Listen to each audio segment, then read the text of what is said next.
Good morning. My name is Barbara Fuller, and as Chair of the Board, I welcome you to this November 19th, 2024 working session of the Washtenaw County Board of Road Commissioners. Our Communications Manager, Tiffany Oliphant, will describe how our meetings operate and how to access the agenda packet. Tiffany. There are multiple ways to make public comment during today's working session. Whether you are joining us in person or virtually, if you are here in person and would like to make public comment, please fill out the sign-in sheet now. If you are joining us virtually, we will ask you to raise your hand at the appropriate time in the agenda.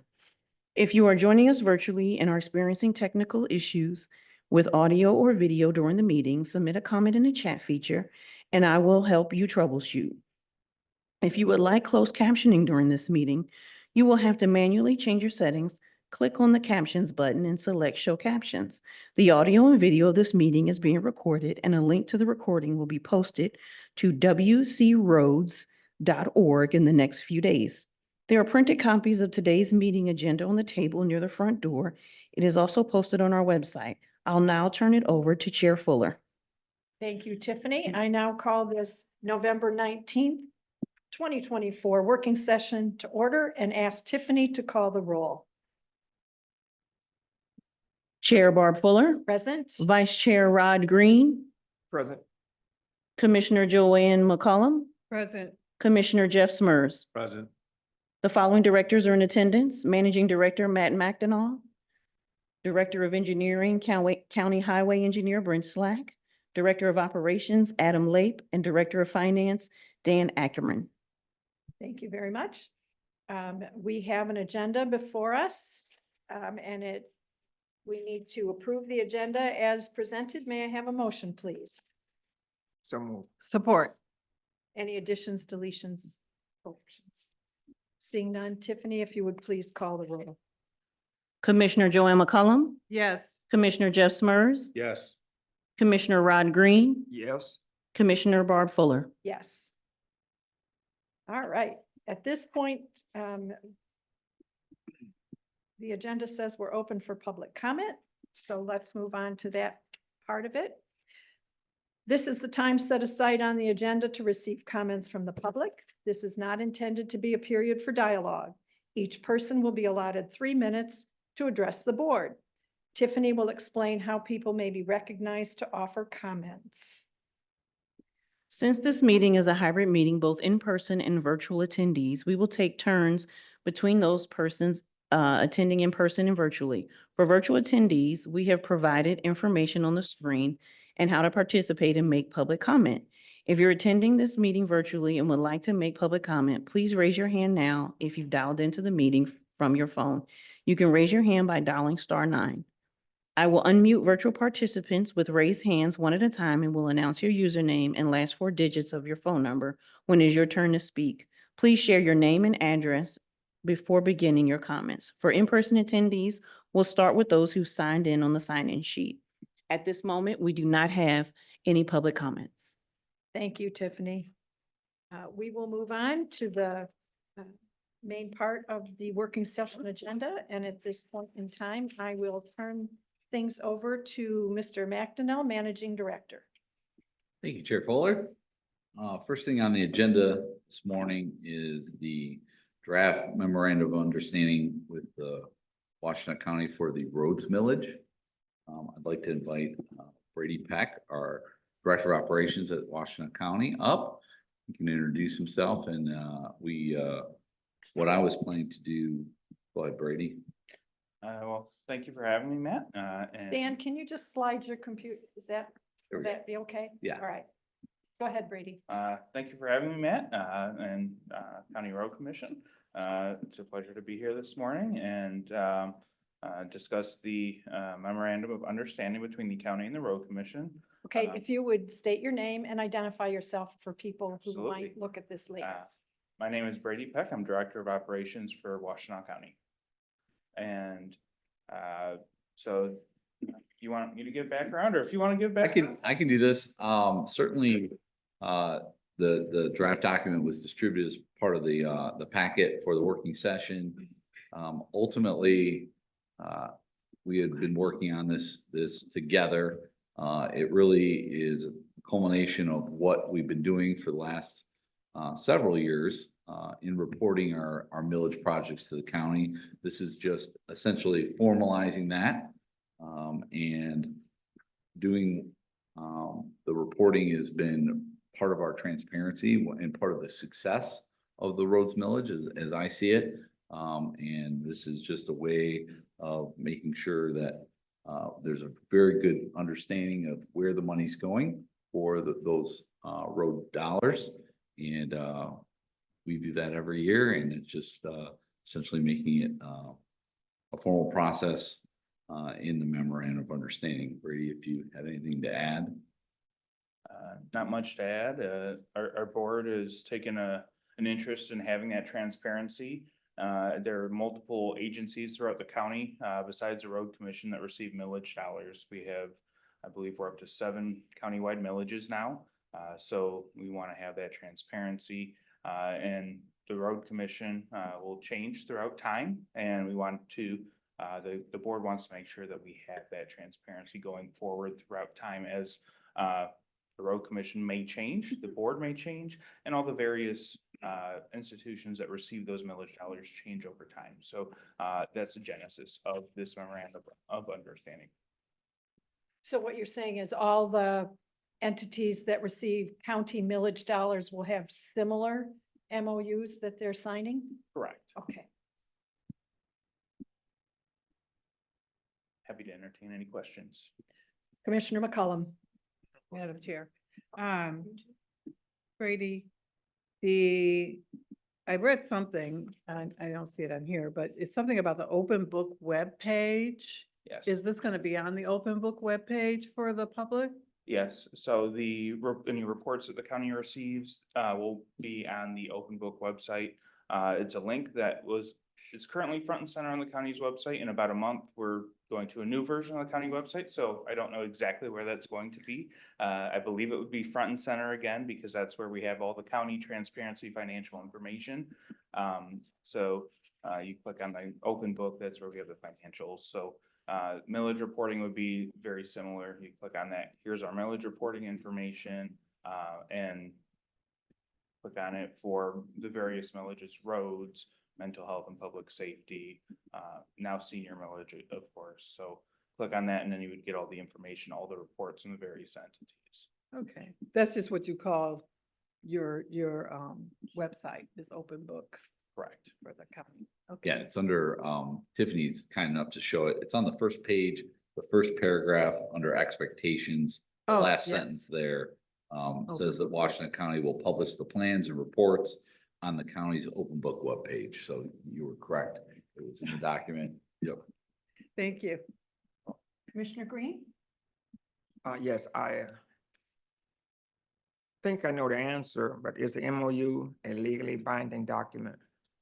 So yes, it is binding in that we receive the reports, and the binding part for the county is the county will continue to levy the full amount of the millage that we are able to, subject to the Headley rollbacks and other mechanisms with the state with proposal A. So there is some way that the county could levy less than the full $500,000. But with this MOU, we would continue to levy the full maximum amount of the millage. So that would guarantee that the road commission could plan for the full amount of the millage for your operations. So yes. And are there likely to be any modifications to the MOU? I don't believe so. It's pretty straightforward that we receive the reports, you guys do work. I speak for myself. I'm happy with the work. You had some crews out on my road out on Wagner a couple weeks ago, did some good work on the culverts out there. So thank you to those crews. The board has expressed they're pleased with the work. So I don't foresee any amendments to the MOU now. Thank you. I was just gonna Matt? say, under the last section, renewal, if you would scroll that, Tiffany, I think Commissioner Green was referring to this section where it says the Board of Commissioners at their discretion may utilize an organization's level of compliance with the MOU when determining whether to place a renewal and restoration millage on the future ballot. So that's essentially we recognize the county board has the authority to place that millage on there, and we want to make sure we're continuing to be a good partner and providing the reporting that they're looking for. So, Correct. Do I understand that all of these millages are reimbursement millages, that the county collects the funds and is the steward of the funds unless and until the compliance is verified? That is partially correct. Depending on how the millage is worded, depends on how that works. So some millages explicitly say where the money is going.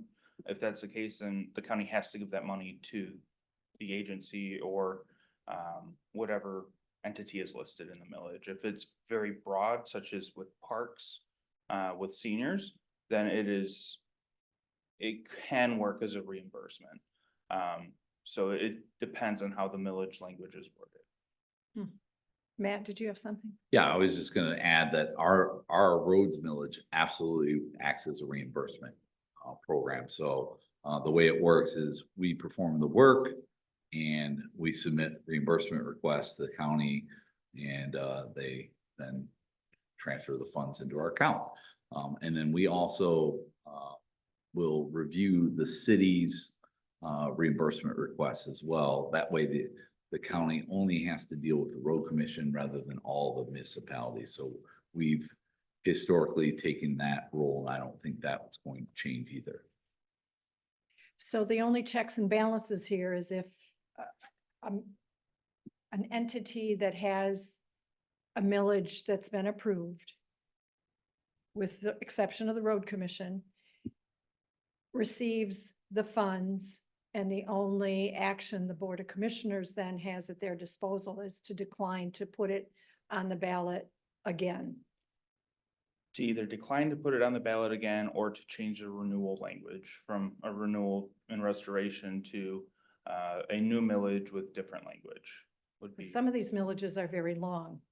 Ours is only a Correct. 4-year millage.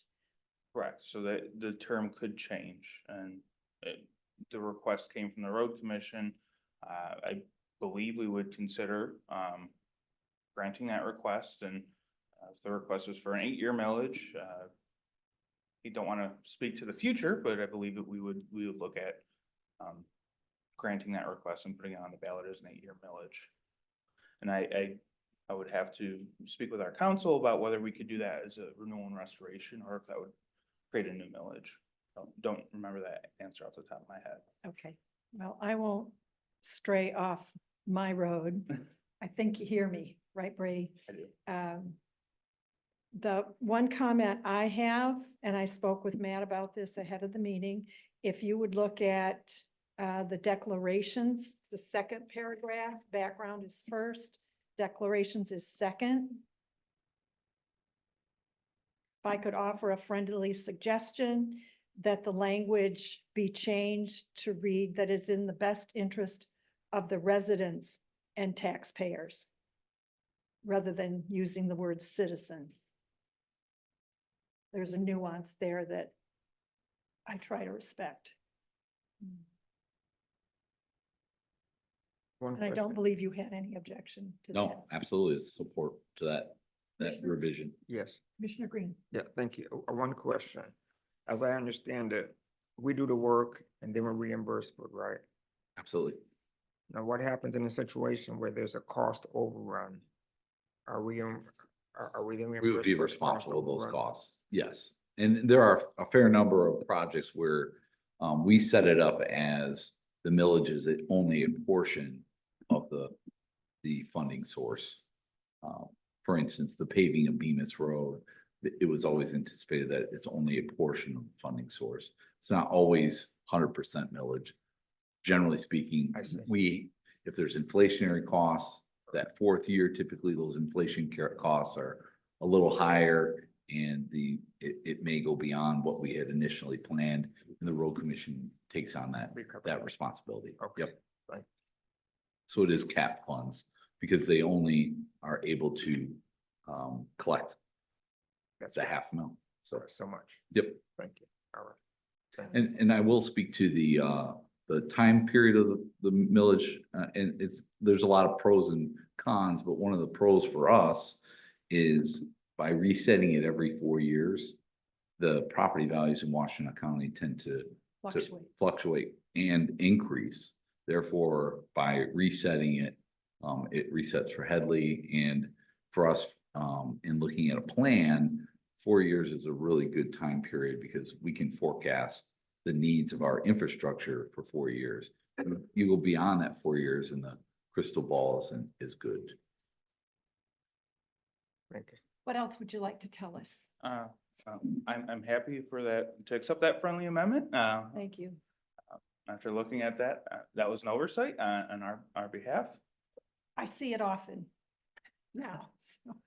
So we'll go ahead and get that revision changed, and the plan for us is then we would put on the memorandum of understanding on our board agenda for next meeting for approval with the revision. Sounds good. Does that time frame work for you and your board? Absolutely. What else? That's all that I have. All right. That's all I had. Commissioners, anything else wonder about? Thanks for coming. Welcome. Thank you. Not for the having me. most beautiful morning for the drive, and now you've got to go park, but No, it's okay. You don't get 60-degree days in November too often. No, absolutely. Well, thank you so much for Thank being you here, for having Brady. thank you, Brady. Appreciate it.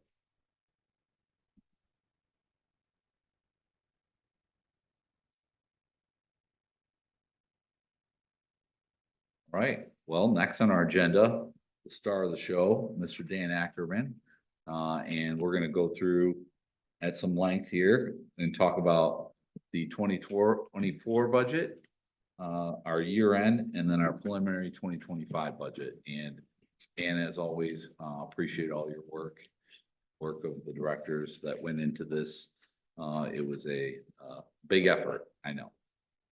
So thank you in advance.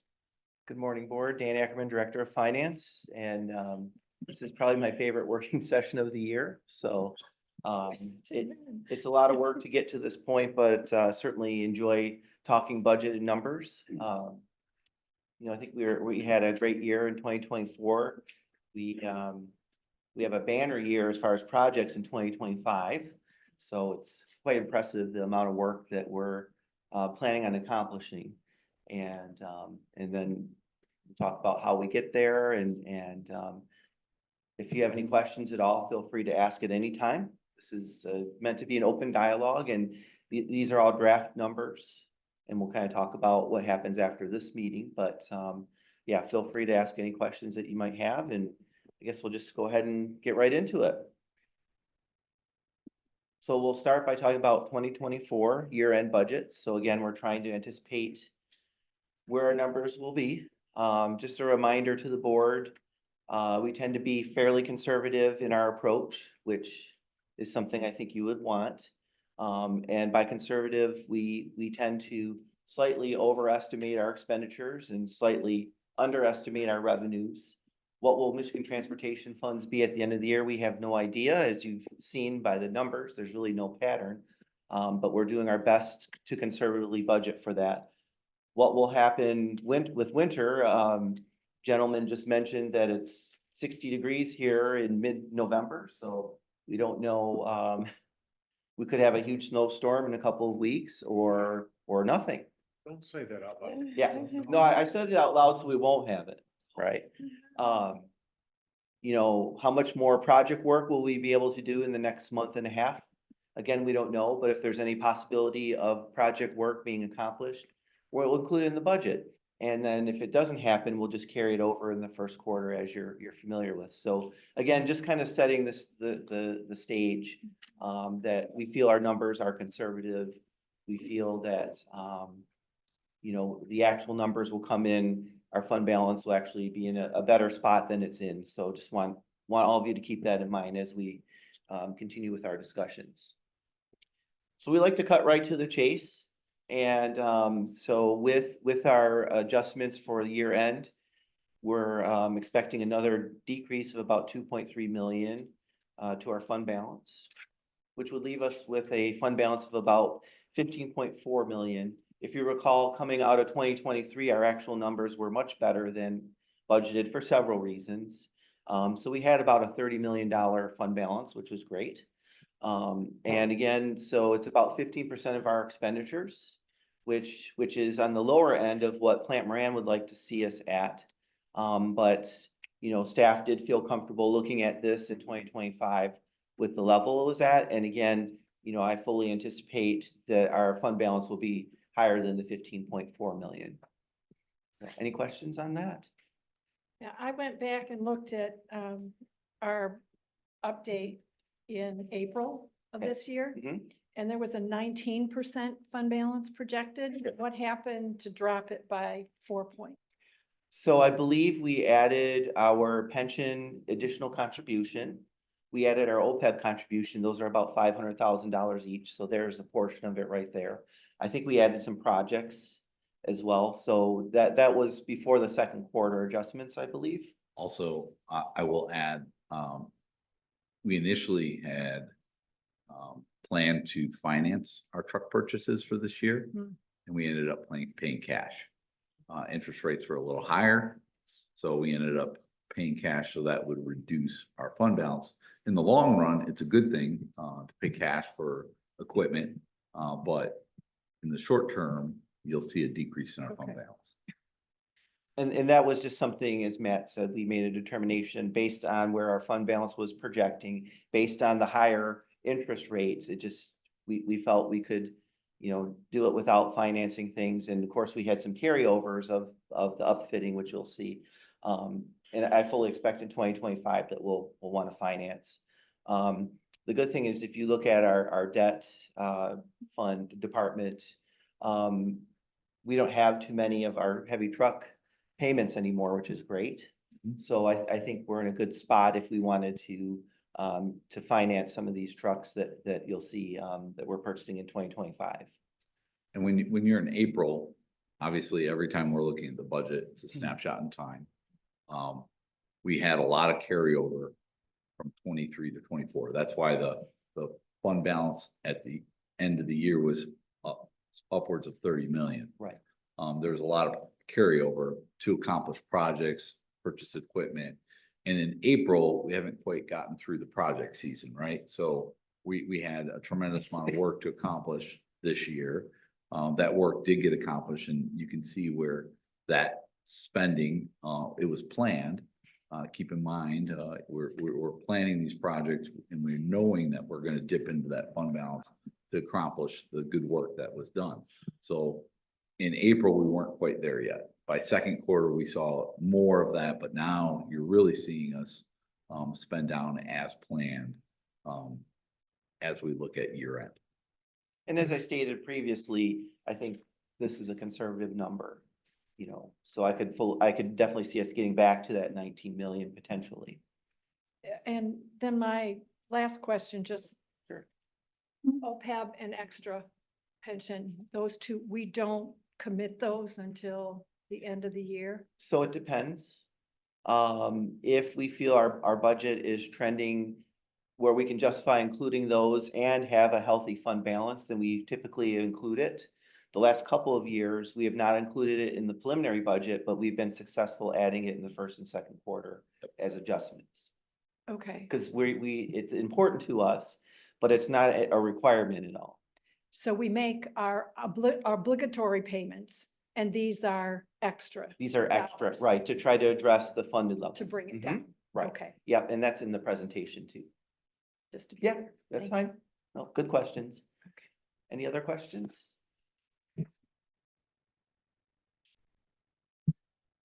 So there were some carryovers with our projects. Tyler Road Bridge is one that was a carryover. A large carryover was Bemis Road, which you'll see in 2025. Our CMAC project, there are several, but the CMAC project that's referenced in the presentation, that is something that will be happening in 2025. And we had several culvert carryovers. There were a lot of culvert projects that were partnerships with the townships and ARPA funds. And we did accomplish several this year, but there's about $600,000 that we're carrying over into next year. Commissioner McCollum. Dan, that Tyler Road Bridge, that carryover is same in 2025, that's gonna carry over to 2025. Mhm. Okay. Correct, yes. Is that the only? Is that gonna be added to anything? Is that the whole, project for the Tyler Road Bridge? I believe that's a whole project. Yeah, that is in reference to that storm that occurred, and we had the washouts. And then we had the DT gas relocation, that's been accomplished. Okay, And then we worked with Water Resource Office to do the permitting for Eagle because it involved the dam. right. But essentially, we're going to be repairing the approaches. And my understanding is engineering is working with a consultant to prepare bidding documents with the hopes of bidding it out early next year and getting it accomplished. The hope is get it back open June or July of next year. So this project is definitely carrying over. It's in the background. We're working through and expect to go bid that work out early next year. So the estimate cost of that is 250,000? Our share. Our share, It's okay. all our share. It's 100% road commission funded, because it is the bridge approach that washed out. So we are paying for that. We did get some assistance with Water Resources on the design. And they paid for essentially the design of that. So it was a partnership, but for the construction, it really relates to the road approaches. So we're taking on that responsibility, and it's in the 25 budget. I just thought because it was at the bridge that it's more than the road that you're fixing.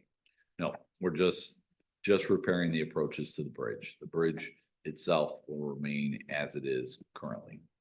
Yep. And whose responsibility is the non-road portion of The that? bridge is ours, the dam is the Water Resources, and that they're both integral. They're tied forevermore until at some point, we're hopeful that the Water Resources Office will be successful at a dam removal project. But that's many years down the road and like over a $10 million project probably. Yeah. So that's gonna be a while. So we're gonna get this back open. In fact, we just gave an update to the township and a business, Coletta Air, that's really close to the closure. So we provided that update to both those parties. Thank you. Yep. I should have mentioned before we started talking projects, any of these changes should be in your appendixes when we, for primary and local roads, and it'll be highlighted if there was a change in the dollars. So In the I should have yellow, mentioned. right? Do I remember correctly? Pardon? They're yellow? Yes, Yes. it should be Changes in are yellow, in right? yellow. So the yellow changes should match what I'm talking about if you want to see more Yeah. details. Mhm. Yeah, the formatting, essentially, if there's a change since the last time you saw it, second Okay. quarter, we'll highlight it in yellow. And then correspondingly, any carryovers will be listed in the Okay. 25 budget for next year.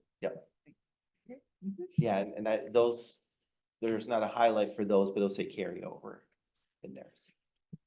Okay, any other questions on this slide? Let's see.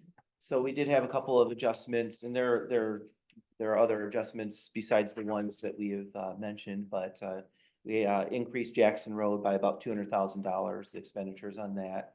And then here on at Brinker, we weren't sure how much work we were going to be able to accomplish, but we think we're gonna accomplish a majority of that work, Mhm. which Ypsilanti Township will be billing for at least a portion of that. So, but we wanted to just share that with the board. So that's about $250,000 increase. Commissioners, you may recall Huron and Brinker, that's a township agreement project, but ultimately, what triggered that was the Aldi on Huron there. So the Aldi is getting ready to open, and we're hopeful by December that signal will be up and running.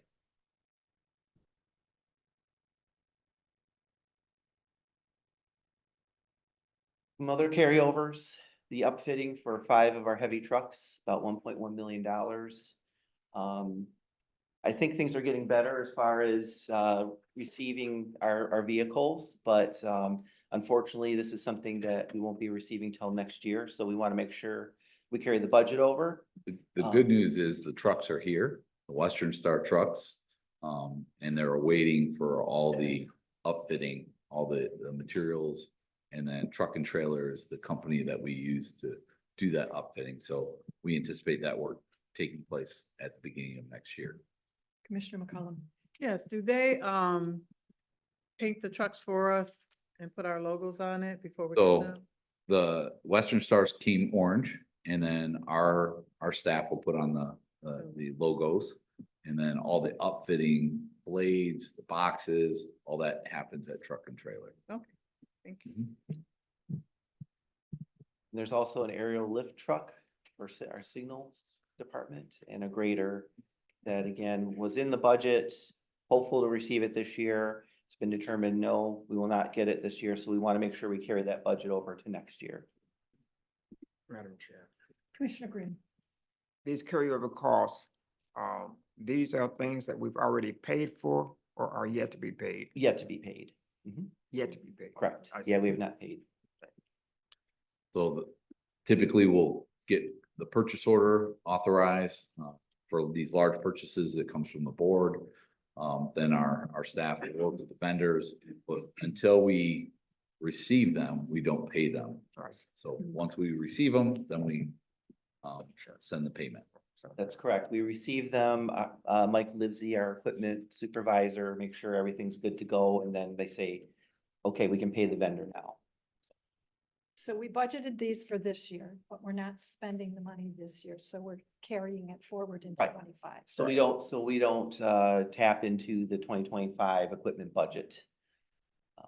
Yeah, and that's, we want to make sure we do that. Otherwise, you know, anything that Adam was planning on purchasing in 2025, we wouldn't be able to because you'd have all these expenses. So we just want to make sure we carry that budget over. Okay. Couple of facility projects, Southeast Service Center, there's an HVAC makeup air unit that we weren't able to get to, but again, we want to carry that over for next year. And then the main yard parking lot paving, we had talked about possibly doing that. I know facilities has been very, very busy as of late. So again, we want to carry these budgets Actually over deferred. to next year. Deferred. Okay. So it's not currently in the 25 budget. Right. So that's on our wish list or. Correct. Right. Yes. Absolutely. Commissioner McCollum. Yeah, I was looking at that. Is there a reason, you said it's busy, is that why it was deferred? Ultimately, we feel at this time, got to make choices. This one's going to be deferred until such time we see how the year end goes. We'll see how winter goes, and then we may pick it back up first quarter. So we There's a have- number of things that typically you won't see in the 25 budget that we'll bring back to the board in first quarter of 25, and to see if we can afford to accomplish these. So it's definitely on our priority list, but it didn't make the cut essentially. So it's rated to, that it needs to be done? We'd like it to do it. The parking lots, we did a preventative maintenance treatment, a chip seal on it, the front and where the employees are parking. It has extended its service life. And now it's time for essentially a mill and overlay. But we are deferring it just because we don't want to go below a certain threshold of our fund balance in 25. So got to make choices. That one fell off. Thank you. And that just demonstrates all the competing needs. I'll talk about that a little bit later, but we do have to make some tough choices, and we meet several times as a leadership team to talk about, well, could this project wait? Can we change the scope of the project? You know, do we have to buy, 10 trucks? Could we do 5? So we have a lot of those discussions because obviously we also want to make sure the fund balance that we're projecting is at a reasonable level. So, we have to make some tough choices. Revenues, Michigan Transportation Funds, no change. Almost keeps me up at night because it's not trending where the state of Michigan is projecting that it should trend. The last time the state of Michigan provided estimates was February of 2024. I fully expect, I'm waiting for updates, and I check that probably a couple times a week, and they've not changed their projections, which are, we're trending below that. So, and we started for our new hires, introducing an interesting slide showing consumption, and consumption is flatlined or is actually decreasing. So, and nothing new to this board. We've talked about electric vehicles, and the whole taxing mechanism really should change because it's antiquated, and Lansing is at least looking into it, but it could be some time until they realize that the taxing mechanism we're seeing is just not sufficient to allow us to maintain the roads at a certain level. So obviously we look at it very closely, but so far I'm not happy where it's trending right now.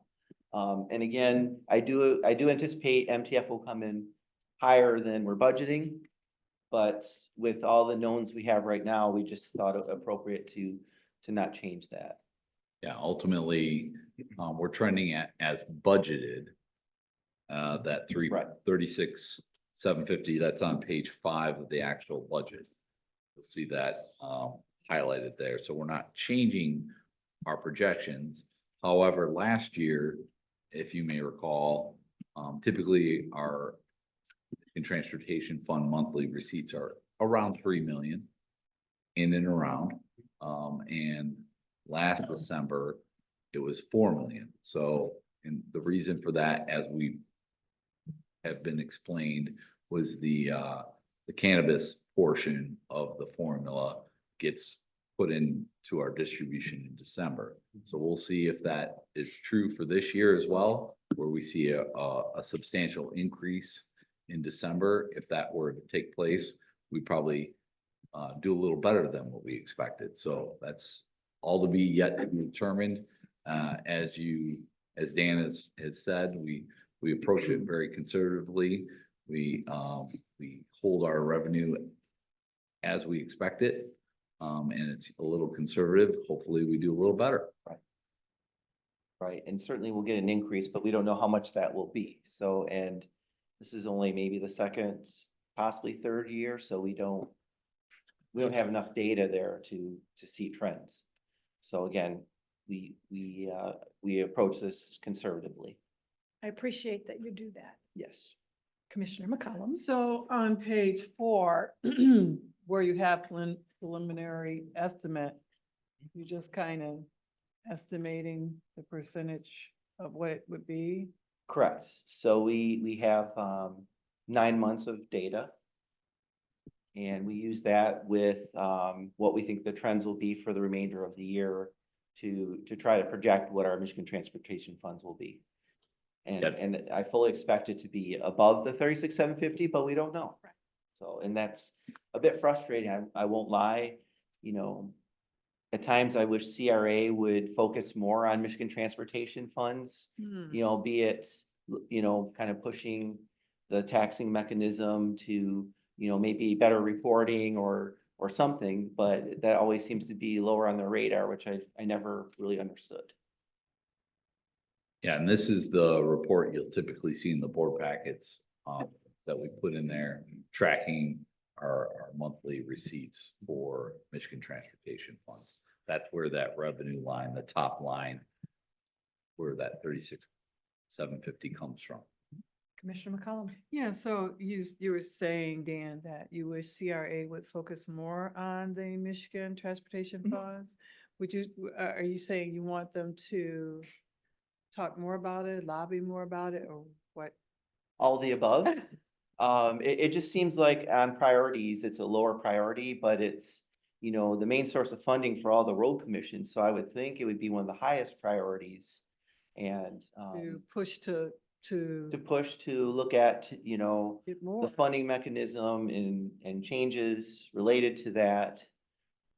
I'd like to see more reporting, because a lot of times if we reach out to MDOT, they'll say, oh, people are driving more or less, depending if it's up or down. You know, who's auditing them? I think one state department audits the other department anyway, so there's just, I've always had a lot of questions about it and never understood why CRA didn't make it a higher priority, all of it, you know. Funded levels, funded mechanisms, reporting, you know, is the data accurate? I have no idea how they collect all this information. It's gotta be quite an undertaking, and so, anyway, that's just my opinion on it. Yeah, CRA very is good. doing a really good job of identifying the issue of funding. In fact, we're very supportive of some of the graphics they've been using on Yes, showing the trends for the consumption at a state level and the revenue, how it's fluctuating from the state level to try and motivate legislators to tackle this tough topic. So they are doing an admirable job in that regard. I think where Dan is suggesting that they could put a little bit more emphasis on how the state reports out their forecasting for Michigan transportation revenues. It would help us, you know, plan a little better, but it's a tough formula. It's quite complex. yes, yes, it is. Thank you.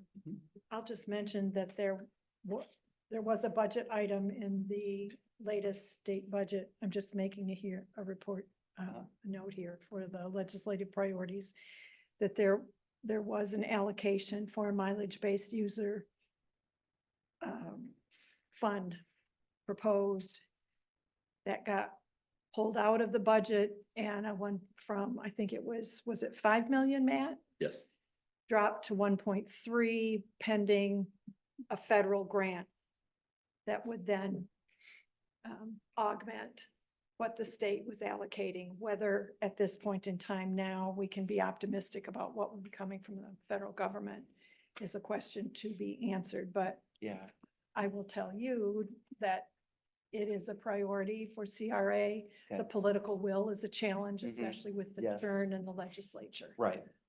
So I don't want you to feel like you're not heard. Maybe you treasurers need to speak up a little bit Sure. too within CRA. We'll just be passive aggressive and grouse to each other, so. So tell me again what you want in terms of reporting. What would be helpful? The forecast? Maybe a little more transparency and timeliness. And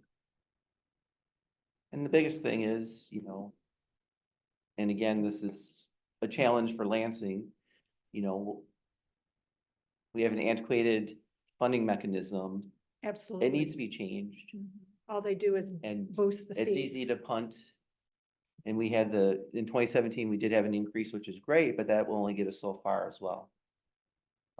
And if you look at that graphic, the consumption is already going down. Right. Which shouldn't surprise anyone, So you want transparency and timeliness on reporting specifically of what? just like the monthly receipts. Monthly receipts.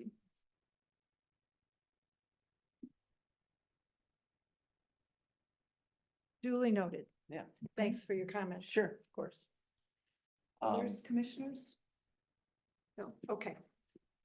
And federal and state aid projects for revenues, 4.2 million decrease. We've already kind of talked about some of the projects that we're carrying over. There were some 2024 federal aid buyout projects that also are going to be deferred to 2025 as well. So, and then there'll be a corresponding decrease in expenditures.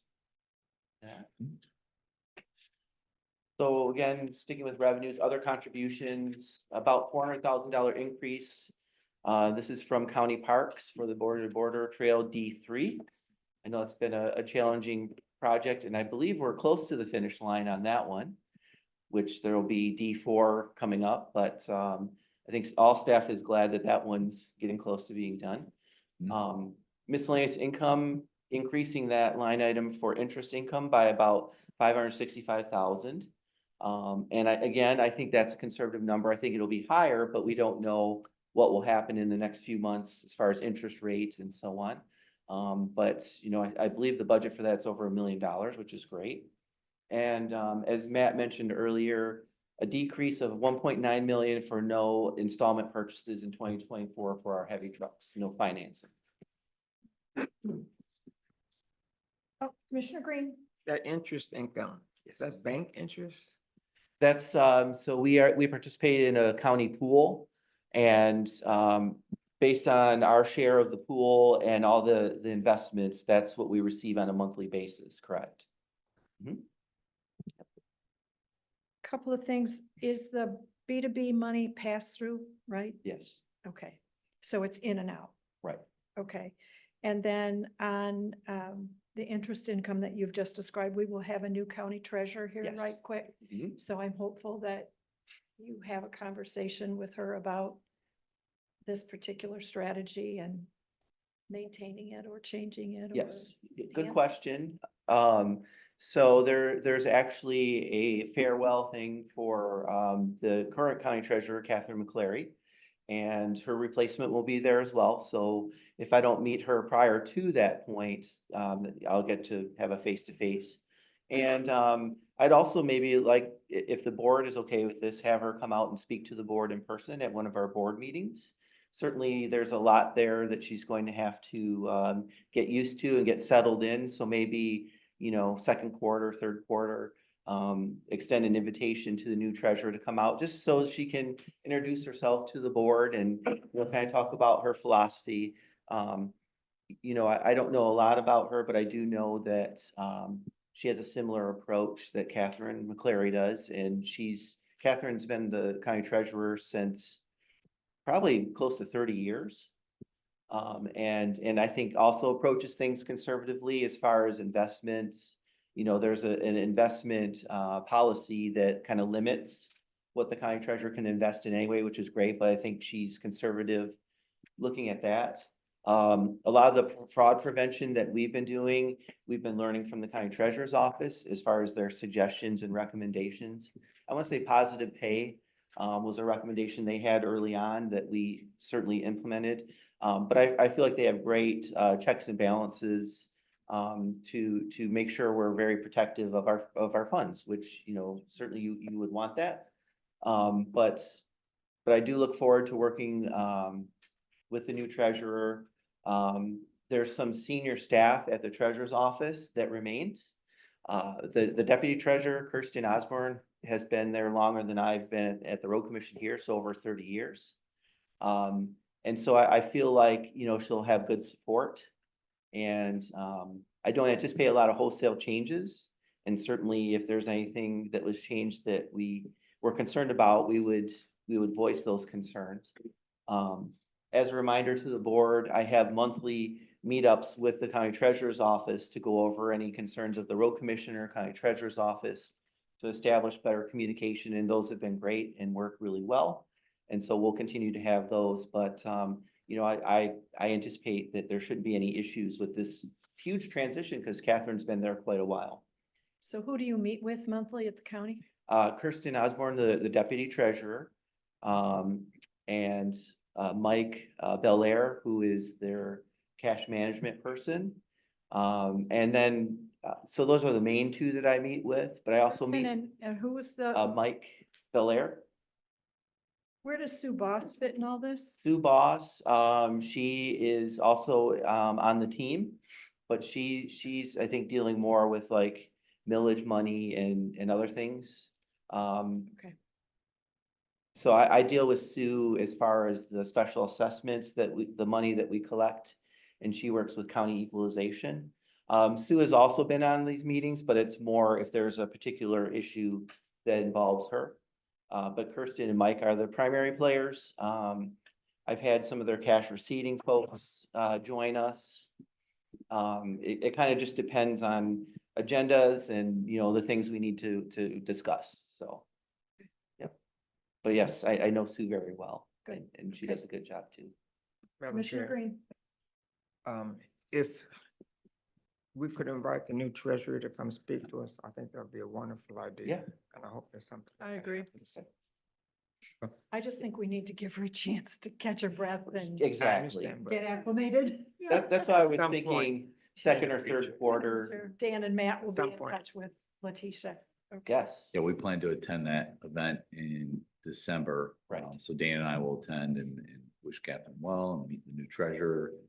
And at least have an introduction and then we'll take it from there. Is that their usual holiday Correct. thing? Yes, okay. Yep. And Catherine McClary did speak before this board. It's been a number of years, Yeah. but there were a few occasions, some major changes and so on that she did come and she spoke to this board. And I think it definitely is appropriate with the new treasurer to, you know, you can have an opportunity to ask her questions. She can talk about her philosophy. So I definitely think that's important. And I'm glad that sounds like you agree. We'll definitely make that happen. And if people have thoughts about what they'd like her to address in advance, Mhm. she would probably welcome a little Sure. heads up on Yeah. what we might be wanting to discuss. Yeah, and you can feel free if you have questions or things, you could send it to me and I could forward it on. Okay. Okay. Yeah. Okay. All right. Again, sticking with revenues, township contributions, coming in a little bit lower than we had budgeted. So there are a few carryover projects we have, and we also have some lower actual to estimate costs, fairly typical. And I know Adam and his team, if it's appropriate, if there's enough dollars available, they may reach out to townships and say, by the way, this project is coming in much lower. Do you want to do another project? And I think maybe a few of that has occurred. But overall, we're looking at a little bit lower revenues from this, and there'd be a corresponding decrease to expenditures. Why are you expecting less? So the actual costs, number one, are coming in lower than our estimates. Typically, our estimates are higher, Right? and then the actual costs will come in lower. And then we do have a few carryover projects too, There are several paving culvert projects. that I'm just confused when you say estimates are coming in lower, but then we need to. The actual is coming in lower than estimated, Okay. actual cost. So you're reducing projections for actual costs because of our experience this year? reducing revenue projections. Revenue. So if it was a $1 million project and it ended up being an $800,000 project, then our revenue would go down 200,000. Because we would bill the township less, for less, and we would collect less. But if we then, with operations assistance, see that we can invest that.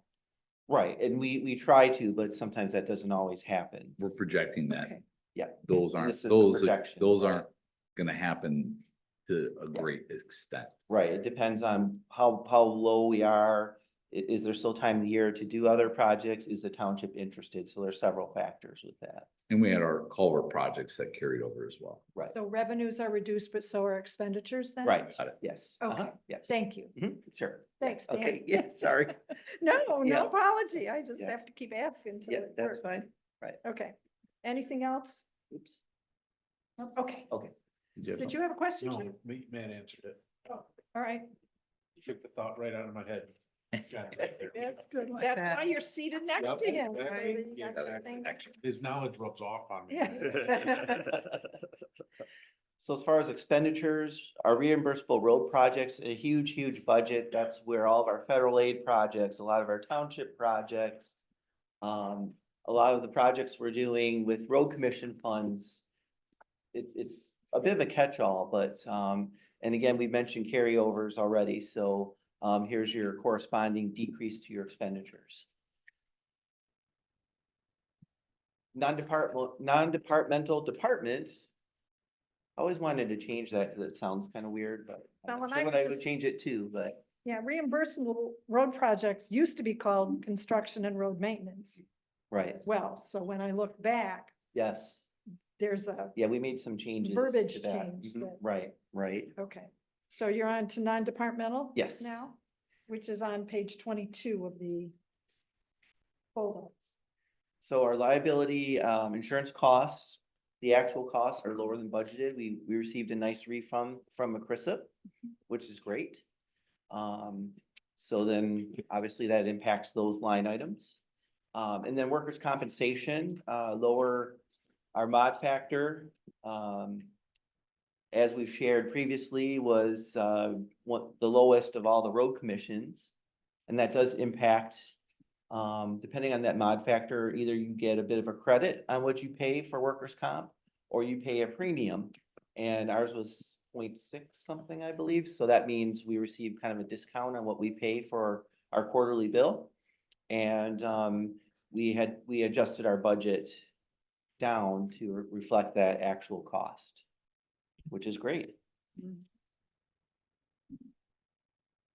So non-departmental has dropped in 23. It was 15% of the budget. This year, 14%, projected to be 13%. Okay. Oh, yes, Commissioner Smers. Just have a comment on the mod factor for the workers' comp. With all the labor statistics and everything I deal with, it shows that people have less accidents on the job if people are happy where they work and things are calm and safe. So I just congratulations to you guys in the company culture that Right. has been brought along to get that mod factor. And I think that's exactly it. You know, we have our safety coordinator. He's in, I believe, about his 5th year, and trying to change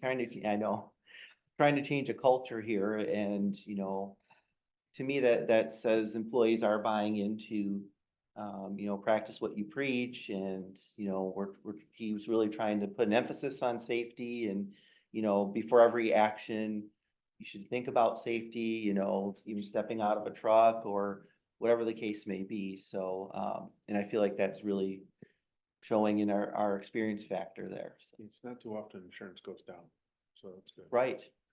Yeah. And Commissioner Fuller, you had mentioned non-departmental, the 13%, was that 2025?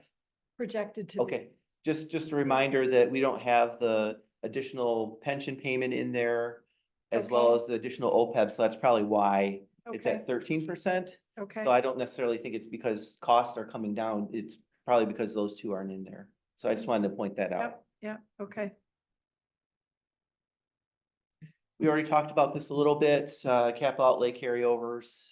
Again, we want to make sure that doesn't cut into Adam's 2025 road equipment budget. So we want to make sure that we carry these expenditures over into next year. So if you rename non-departmental, will you let me know? Sure, I will, So for I sure. can keep up. I'm open to suggestions. Is there any other questions on 2024 budget?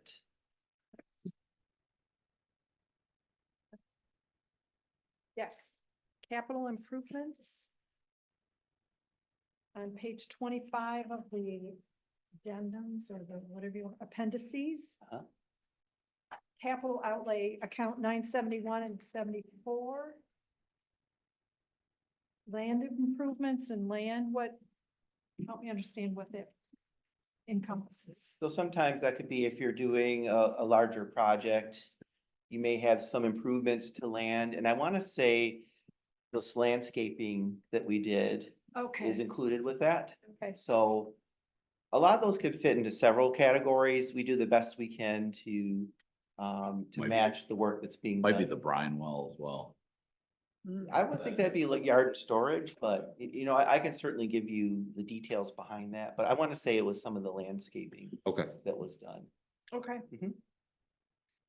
And, you know, say you're building a new facility, you'll have a lot of land costs in, you know, purchasing it and, you know, maybe making it ready to build. So, and that's something that is a little different because you recognize it, but you don't depreciate it because you can't really depreciate land. So, so this is not right-of-way acquisitions. no, Got it, okay.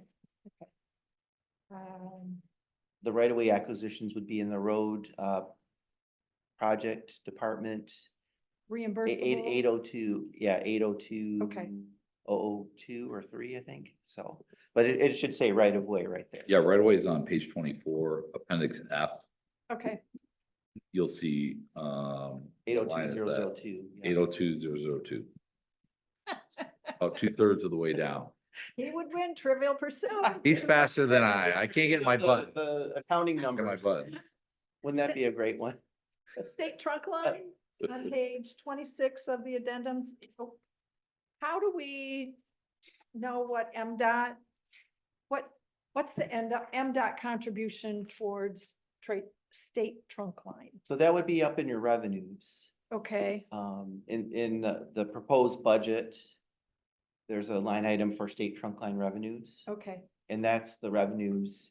And basically, we have a routine maintenance contract with the state. We have, Right. we handle some of the signal, maintenance. and And guardrails. that's treated a little bit differently. And then there can be one-offs.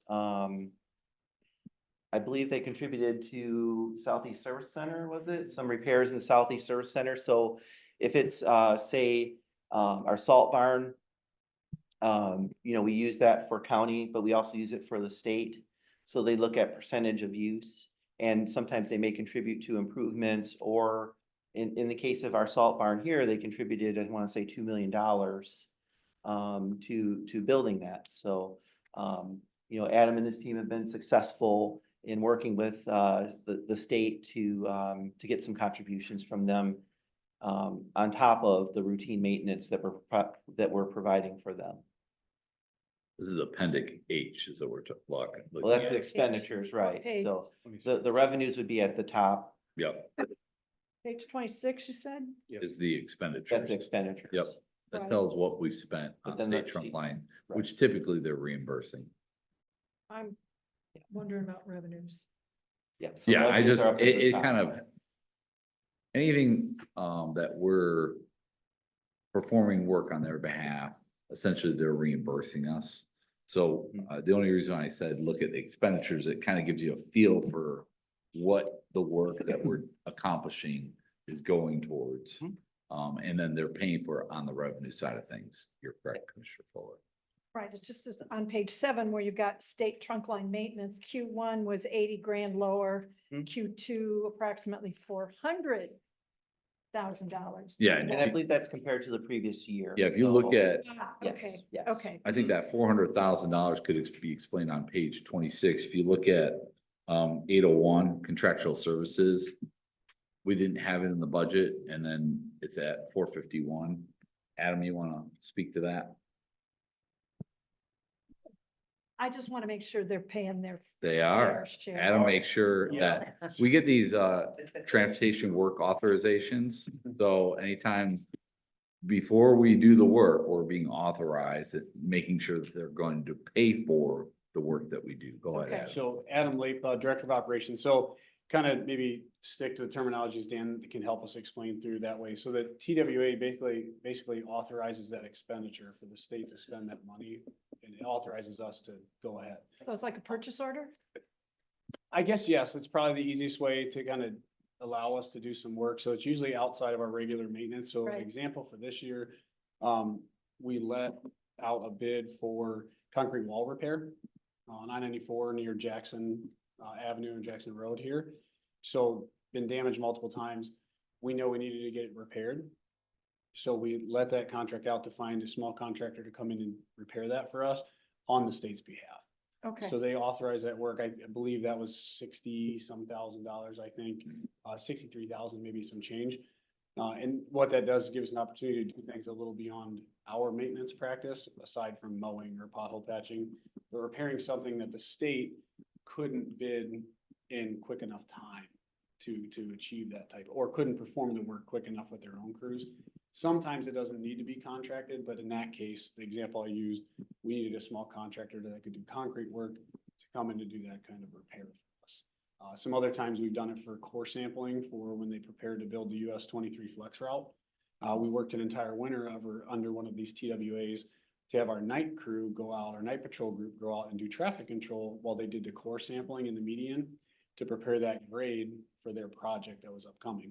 okay, But if they would have had to do it, it would have taken them months to establish a crew and assemble a crew or get a contract to do it, where sometimes we have a little bit easier access to contractors that can do the exact same work, or crew that can go out and maintain the traffic.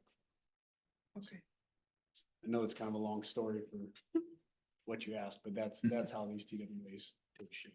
Okay, And provide us a little bit more on top of the norm. got it. All right, thank you.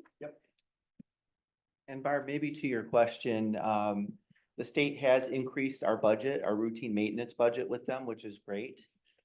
There were a few years, say it's a really bad winter, where the budget was awfully tight and they said, maybe we can't do as much routine maintenance.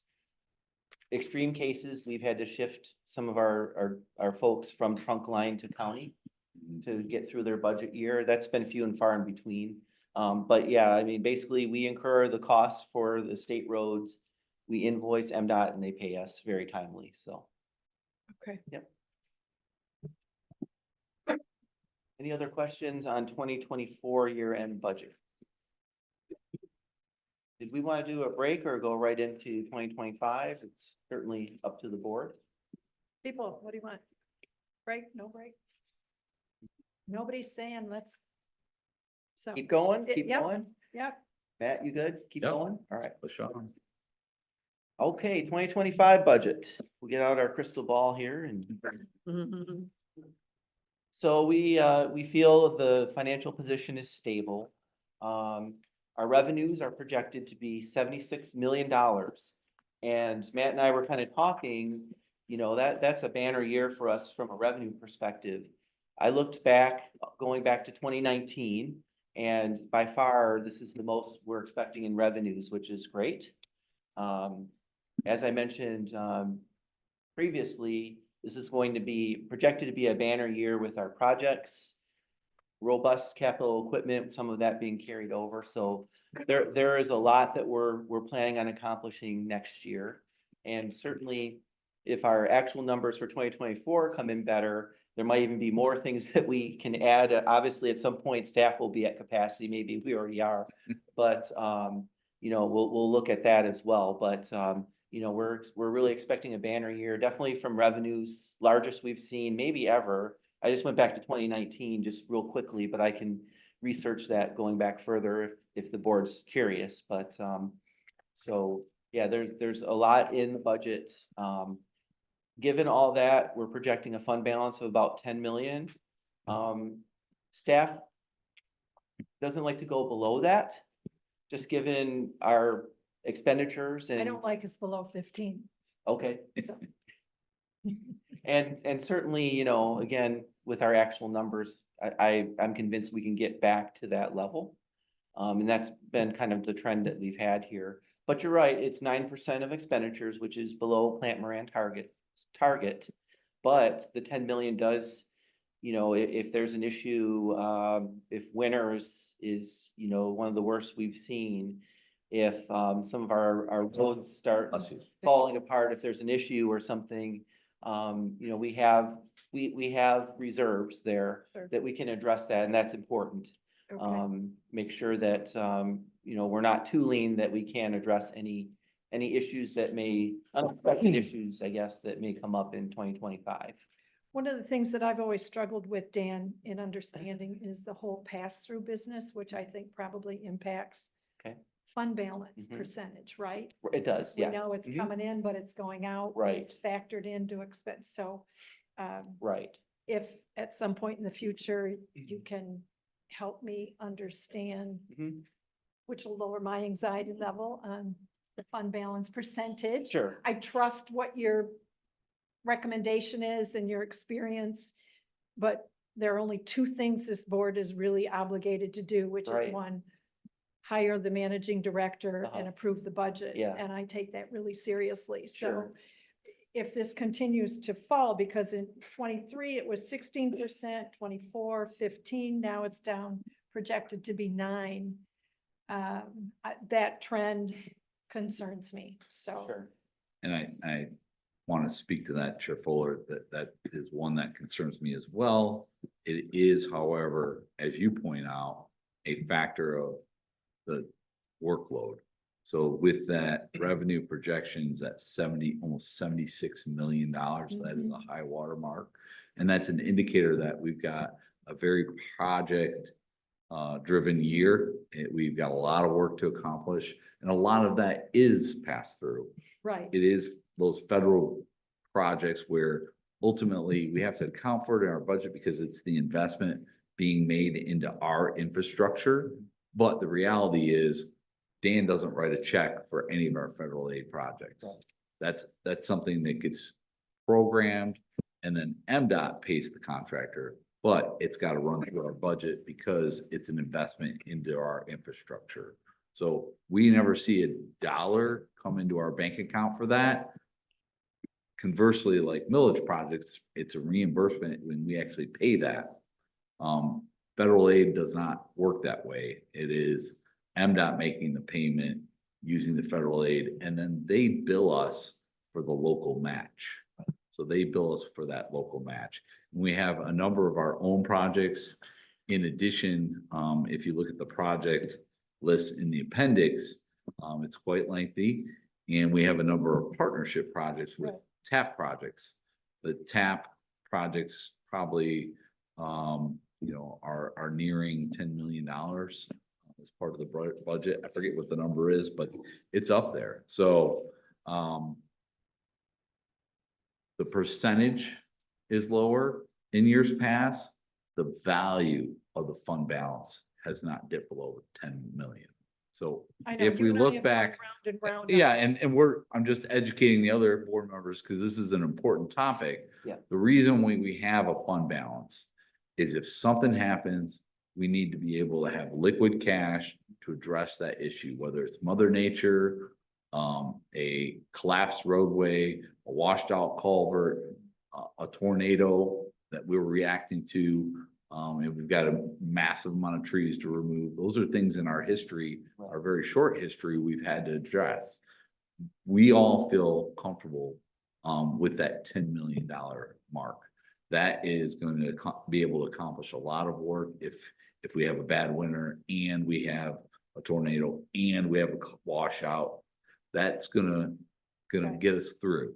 In addition to that, we've got access to other monies through infrastructure loans, what have you. So I just want you to feel comfortable that that $10 million, we've never gone below that.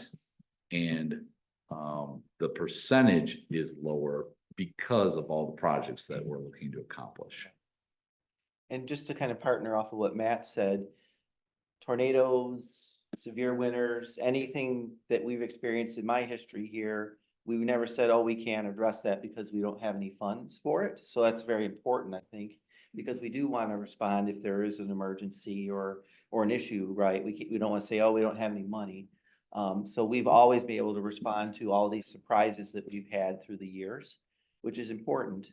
And Commissioner Fuller, I asked that you look at the preliminary 2024 budget that was passed was around 10 million. Even with our reduction in fund balance, we're still projecting it to be 15 million. So it did increase from what we initially had set for the budget. And that's been kind of our track record here. So, and again, 2024, I think is conservative. So we'll see what those final numbers are too. And maybe we need to look at it differently as, I'll talk with you offline. Yeah, This is more of a Barb problem. I think, Sure. than- As a percentage of expenditures, maybe there's another way of looking at it, but, I do agree with Matt. I'm kind of focused more on that $10 million, which again, I think allows the organization to address just about anything that would come our way. That's a, surprise, I guess, so. Commissioner Green? Yes, just one quick question. Mhm. The deficit spending, Yes.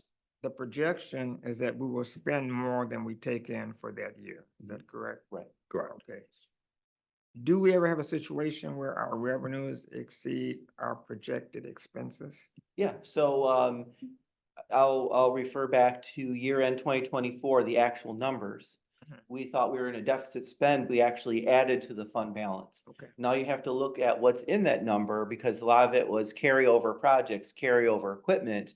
But we were projecting, to decrease our fund balance, we actually added to it and it's, 30 million right now, so.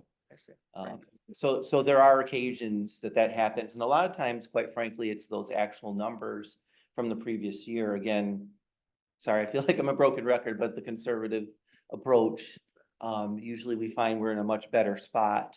And sometimes the revenues do exceed the expenditures in that previous year, the actual numbers. And that's one of the reasons we have a fund balance, a healthy fund balance, is so that we can accomplish large project years like 25 and 26 are setting up to be. I always think of our fund balance, that's our savings account. And our checking account is the budget, right? So our revenues and expenditures, sometimes we're gonna show that we're dipping into our savings, and that's really what we're doing this year. Hopefully we will show by the end of 24 that our savings is greater than anticipated. But our spending for 25 is going to be quite substantial because of the project workload. And something we don't always talk about with the board is we have a healthy cash balance, which is important because again, you know, if these emergencies arise, you may have to pay contractors, there may be a lot of overtime. So, you know, a large percentage of our fund balance is liquid, and I know the auditors usually talk about this with the board every year. So, you know, if we did need to react very quickly, we could do so because of a lot of that is in cash. So I just want to point that out as well. And we're not carrying a lot of debt. Right. Yep. Commissioner McCollum? Yeah, so, with our fund balance, looking at making sure that we could cover emergencies like a tornado or something like that. Ed Nola, he went to the, House Transportation and Infrastructure for the House Bill 5945.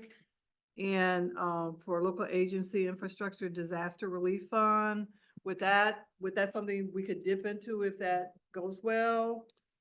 Yes, so if it's categorized as an emergency response, like a FEMA, essentially. That's really what they're setting up for is a set aside that the state runs. FEMA is the federal government. What they're advocating for is setting something up for the state, for local municipalities and road commissions to be able to get reimbursed for it. So that's what they're advocating, but same sort of reasoning why we have our own set aside in a fund balance. Yep, But we would be able to dip into that if it. potentially. Apply. That's all. Have to be declared a disaster Exactly. area. There's a Remember lot the of flooding? stipulations. Yeah. And why they didn't get any FEMA money? Yeah. For that. So Yeah. it's not like it's a pot here, you want some here. It's gonna be, And Always strings attached. And certainly we've been recipients of FEMA money in the past, Yeah. few and far in between. But as you mentioned, it can be quite a process. It's unknown if it'll be approved or not. My experience with FEMA, you think you're be approved for X and it's, you know, take like half of that or more. So I think it's appropriate to have that in your fund balance so you can handle that and then seek reimbursement as opposed to, boy, if we don't get this reimbursement, we can't address this concern. And so, but I think where we are, we're well positioned for that. And certainly, we received a little FEMA money for COVID. Obviously, if there are other reimbursements we can seek, we will seek that, but we want to make sure we have it. So again, a lot of this, I remember the tornado, fast and furious, we need to react now. And I feel like the fund balance we're sharing with you will allow us to do so. okay. Okay, any other questions on that? Well, we talked about Michigan transportation funds. We are projecting an increase. And again, no idea where this is going. I don't see it going below the 37.5 for 2025, but it is below again, the last projections from the state of Michigan, February of 2024. This number is below their projections that they shared. So I'm hopeful. I don't know if they're gonna wait till next February. A lot of times they'll release it in February, but then, you know, they'll see what the trends are and they'll have something towards the end of the summer or early fall. They've not done that yet. But we'll see once they have that new estimate, what I almost expect that to be lower.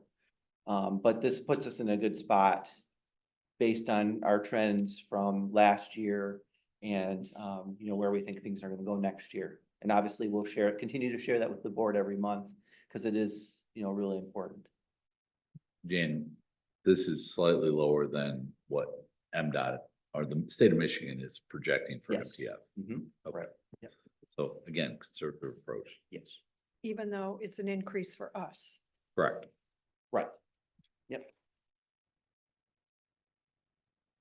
So I mentioned, again, a robust year for projects, definitely for federal aid. Towards the back, I think is Appendix I, are all the projects we're doing, and really want to thank Brent and Aaron for all their hard work. There's a lot there, and the numbers continue to change and so on, but they're on it, and they spent a lot of time and effort to get all that populated. So, but just some of the highlights, Dexter Chelsea Road between Freer and Dancer. I mentioned there are some 2024 federal aid buyout. We received the funds in 24, but the projects will be done in 25, and I believe we have a couple years to complete those, right? 3. Oh, three, we have 3 years from when the funds are received, so we're well in line with that. Here in River Drive, border to border, segment 4, so the next segment for that.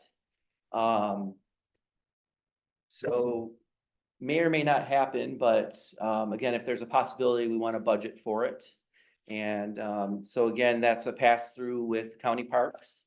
Yeah, that project is currently in the design phase.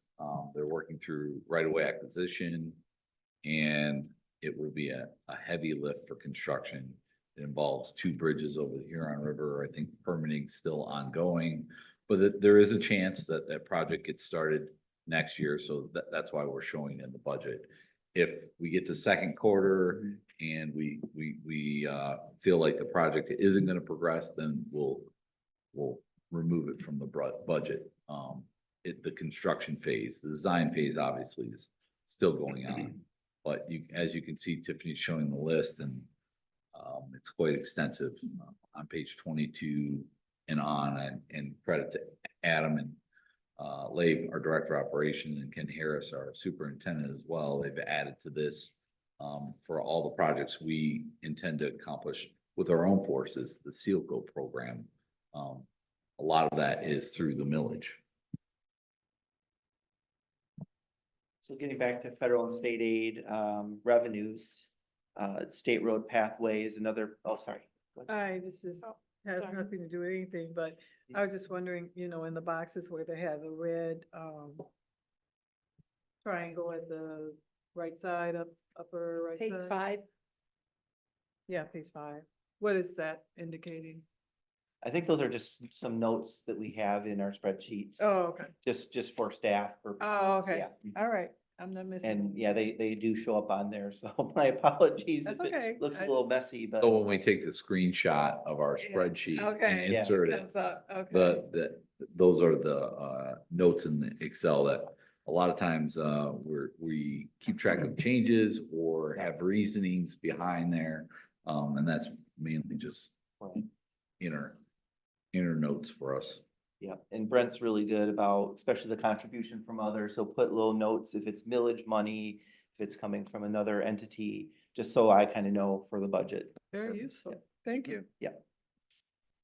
And also, we have several CMAQ projects, about $3.9 million. So, again, I mentioned our revenues are the highest since at least 2019, and our federal aid program for 2025 is a big reason why.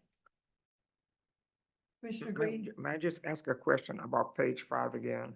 Sure. I noticed that the Gettys Road Pathway project is not on your revenue list. Does that mean the project has been shelved? Well, it's on there. So under revenue, it's listed as one of the projects on page 5, and it's also listed in the appendix I. Find out what. Oh, okay, just wondering. So if you look at page 25 in appendix I, under non-motorized projects, you'll see Gettys between Andover and Wexford TAP project is listed. It's about $890,000 project. Oh, I see. Thank you. So very that's a much. partnership with Superior Township. 590,000 is paid for by TAP. The remaining portion is paid by the township per the agreement with the township. Thank you. Bless you. Sign this. Any other questions on federal aid? There certainly is a lot going on there. Okay, as far as revenues. So our township contributions, our township agreement program, you're probably familiar with this by now, but we go back to traditional levels, which is about a $4 million program, 2 million road commission share, 2 million townships. In the second quarter, then we'll adjust based on when the agreements come in. This year it's about $9 million, and our history has been, that's been much more robust, but again, conservative approach. We just kind of use those baseline numbers and then we'll adjust later in 2025. Huge year for culvert projects, $2.6 million from the townships for the primarily ARPA funds. Hmm. So some of that includes carryover from 2024 as we shared, and then there's some other projects in 2025. You know, no guarantees if we can get to all those projects, but certainly again, we'll adjust as the year progresses on that. Commissioner McCollum? Yes, I was just wondering with the ARPA funds, how long do they have to spend those? Or, you know, if the money's designated already, it doesn't matter, or, I believe those projects have to be spent by 2026. okay. End of. End of. End of. So on page 27, under appendix J, because a lot of those culverts are on local roads, you'll see a quite robust list of local road culvert projects. So this is the stormwater grant that Water Resources Office had put out there, and that was, the funding source was the ARPA. Page 27 of the 25 budget shows the Okay. culverts. So we gotta get these done. They can carry over to 26, so, 26. yep. If there's a chance of getting it done in 25, we will. And then anything we don't get accomplished, it will get done in 26. Assuming there's no clawback for work that isn't completed. So you can see just federal aid, culvert projects, you know, very ambitious year that we have planned. We also are expecting about $529,000 from Pittsfield Township for the state road pathway. So again, all this is contributing to our significant revenues in 2025. Other contributions. As we've discussed, the county millage was approved and this will be the first of 4 years for the next cycle.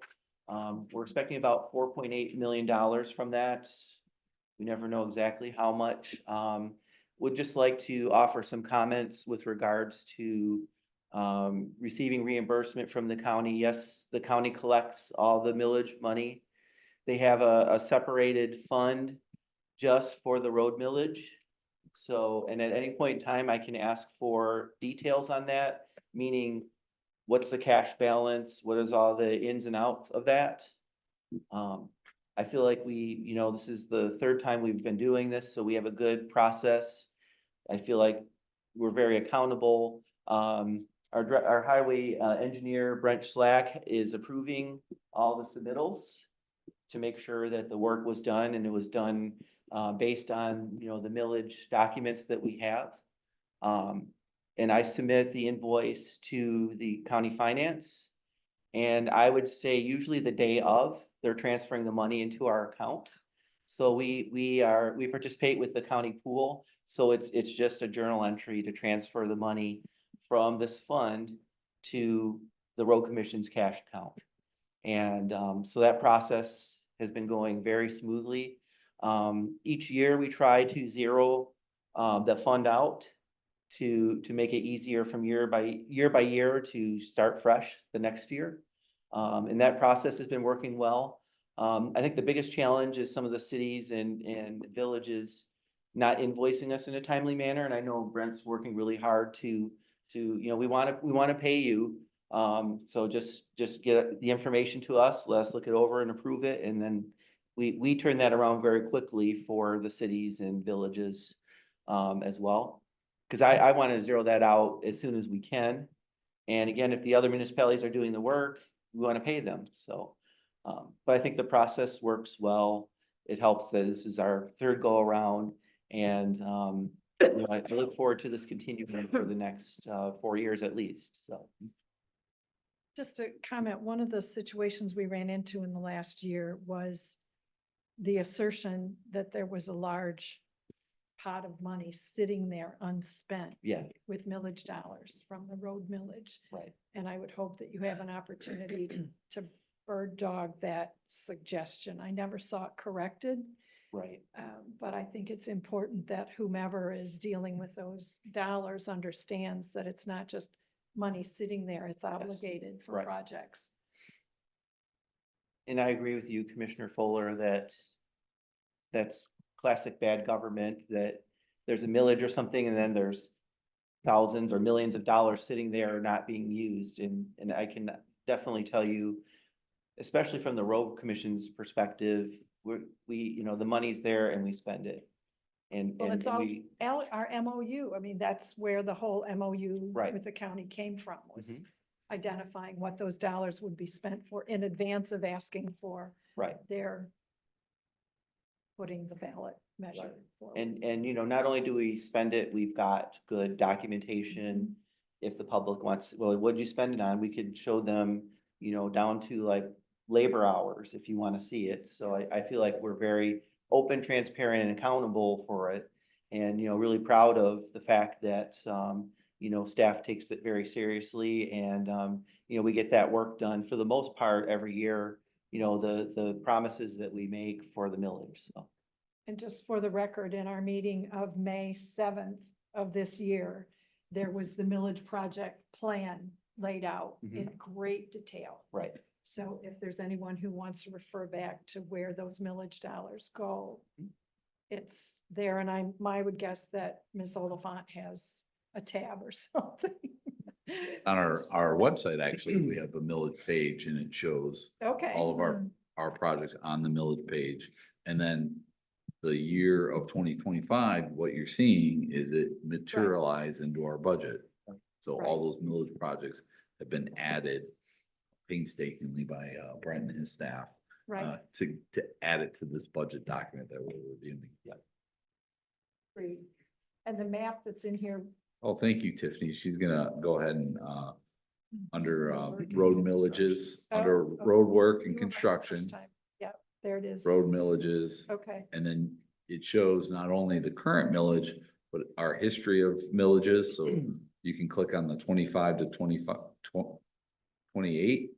And then there's our page with our plan, a thank you to voters. That's the plan that was approved, and you can get it either via graph or list. Either way, whatever your pleasure is. And I think it's important to point out in this particular packet that's been prepared on page. Or a project map. That's a great That's the point. Project match at page 29. Yes, page 29. It's only projects for the 2025 construction year. Right. So when people look at this map and go, oh my, there's nothing happening in township X. Mhm. Yes, there is, but Right. it's just not 25. It's probably 26, 27, or 28, Right. which is the life of the millage, Yep. right? Mhm. So Yes. we'll have maps like this Yeah. going forward next year. Correct. Okay. Mhm. So our millage funds are denoted with the X over the road segment that's being worked on. Right, So if you see X's, then ultimately those are funds from millage to accomplish that project. I understand that. I just want Mhm. people Yeah. who look at this Right, to know it's only for year 2025. yeah, and it definitely states that in the, 2025 road and bridge improvement projects, so. Right, and the map that shows all 4 years was back there in the page 89 of our board packet from May 7th, 2024. Right, So that better discloses the breadth of the work being done countywide. yes. I'm not criticizing, I'm Yep. just wanting Mhm. people to understand. Sure. I'll beat that horse one more time. Mhm. This is only for 2025. Yes. Commissioner, Uh-huh. What that horse ever do to you? I've been bitten by that horse before. Commissioner McCollum. I was just gonna say, I'm glad you're working on in Bridgewater Township in 2025 for McCollum Road. I appreciate that. There will be no special signage, I'm sorry. We'll definitely get our millage signs up. Yes, that one, of course. All right, and getting back to other contributions, we're anticipating 4.9 million from county parks for the border to border segment D4. And as Matt mentioned, there's a possibility it may not happen, but at this point in time, we're going to be optimistic and include it in the budget. But it's a pass through anyway, so Right, right. there wouldn't be as much of an impact on the budget. And also, a couple of years ago, we had an agreement with consumers for various roads to be improved, and we're hopeful to accomplish that in 2025. So that was up in what, Sylvan Linden, I believe Correct. so, yes. north of Chelsea? Yep. That pipeline project, okay. We've done several of them. We're hoping to complete the rest of them in 25. Miscellaneous income, so again, there's the installment purchase, which, you know, I would recommend we at least, consider this year. We've reached out to some folks in finance and are being told the interest rates might be a little more appropriate to do some financing. So certainly we'll do our homework prior to, but, you know, again, with our fund balance where it is, we probably should look at an installment purchase for this next round. I was gonna say, Commissioner McCollum. I was gonna say, what would that percentage, what do you think that percentage would be? Oh. Or- wow. and what? If I could tell you on the spot, I probably wouldn't be, I would be an economist, no. I don't know, hopefully 4 or 5% maybe. Think it's Sometimes five. it depends on the dollars of the purchase and so on. Oh, I know what I was going to say.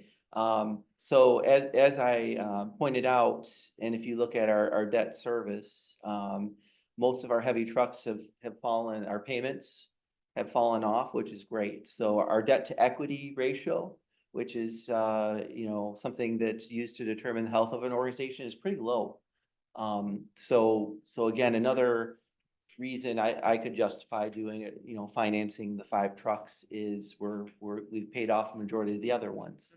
So, so again, if markets are good and, you know, it makes sense, we'll definitely pursue that in 2025. We also have about $100,000 for trade-in and auction of equipment. Adam and Mike Livesey have been very successful with this, and you know, typically it's been higher than that, but we just, again, conservatively are using a lower number, and we'll see what equipment we want to auction and what sort of pricing we're getting for things, but that's been working really well. Did I see your hand? No. No. As far as expenditures, we do include inflationary factors for all the departmental budgets, for wages, for materials and fuel and so on. That, again, that's very typical. Our capital road equipment budget's 4.1 million, which is very large, but again, 1.7 is being carried over from the previous year. So again, we don't want to cut into Adam's budget for 2025 for road equipment. That's why we want to carry that over. And there's a appendix towards the end that has the listing of equipment we're purchasing if the board is curious on that. So pension, Commissioner Fuller had mentioned this previously. So in the budget is $3.9 million, which is our monthly obligation. So we submit our wage information to MERS on a monthly basis. They send us an invoice and we pay it. And so that's about $3.9 million next year. And again, given where our fund balance was trending, we don't have that additional about $500,000 payment in that initial budget, but we're hopeful, you know, first or second quarter that we can add that back. Again, looking at healthcare and our OPEB obligation, that's about $5 million. So primarily Blue Cross, they invoice us on a monthly basis and we pay it. And again, so that extra payment that we've been utilizing for our OPEB, other post-employment benefits, is not included. Again, hopeful that that can be added and, you know, this will be with the other priorities that, Matt and I talked about earlier. You know, what can hopefully be added back to our budget.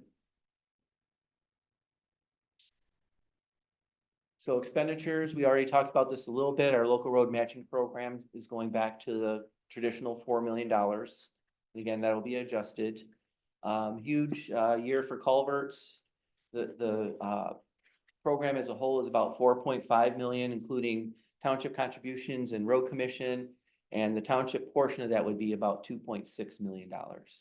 So that's a huge program next year.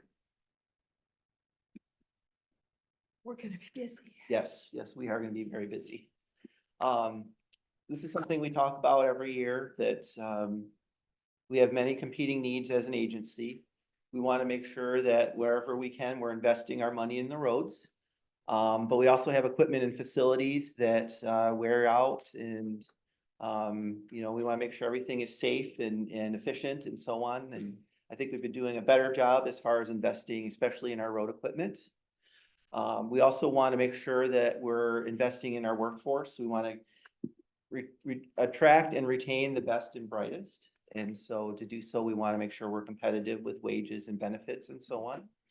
And we also want to make sure we meet our financial obligations. You know, MERS sends us an invoice. We want to make sure, obviously, we can pay it. Same with Blue Cross, workers' comp, whatever the case may be. We want to make sure that we're meeting all of those basic needs. Some of the things we're looking at. So the supply chain for equipment is getting better, but there still are some challenges. So I want to say 5 of the heavy trucks we're expecting in October-ish. So if that gets pushed out a few months, then again, that becomes a carryover. So, but I think the trend has been better. Either supply and demand is helping, or maybe changing vendors. You know, there's several factors, but at least we're receiving things a little more timely than we were a few years ago, which is great. Mother Nature, we never know. It's funny, I read like Farmer's Almanac, and I read 3 or 4 different, you know, professional publications, and one will say it's going to be a dry, you know, dry, cold winter, and some will say it would be wet and warm. I don't know. So who knows? Flip a coin, right? We've been doing this long enough. We never know. Eventually, there's going to be a big storm or two or season that'll happen. Sorry, am I jinxing us? I need to stop that. It just keeps What are the going, Pat. caterpillars telling us? Yeah, this well, year, yeah, right? look at the You know that. caterpillars. But it's just funny, like, you know, you could line up all the professional predictions and they'll all be different. So obviously we plan for close to a worst case scenario, and then we adjust accordingly. So, but we obviously don't know what's going to happen there. And then our 2024 year-end audited numbers, again, we kind of talked about that quite a bit, that I fully expect the actual numbers will come in better than budgeted. And then what do you do with, you know, being able to add back to the fund balance and all the things we talked about that we would like to do, but we couldn't justify at this point. So what are the next steps? So we are required to have a budget prior to January 1st. And we are also required to have a public hearing. And so we're proposing that for the next board meeting on December 4th at 1 o'clock. And as always, we will communicate if there are any changes from what we've discussed today to December 4th. Some of the actual numbers are estimated, so those actual numbers will change a little bit, but it's more if there are any significant changes. If there's, I always tell staff I don't like surprises. So if there are any surprises between now and December 4th, we'll make sure that we account for them. I guess there could be good surprises too. But if there's any significant changes, we will, you know, certainly communicate that with the board.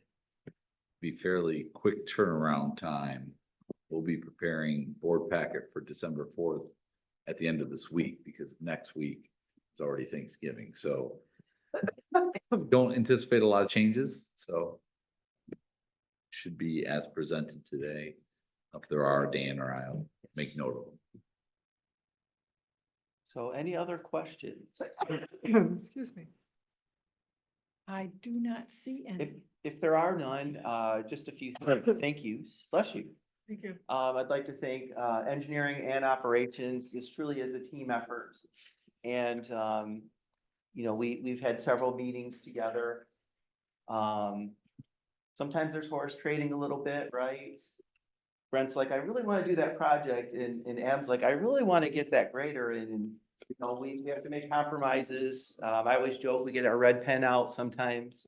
Sure. But there's just a lot, that both operations and engineering is doing, a lot of chasing of numbers and just very helpful, very timely with the information they provide. So I really appreciate all their efforts.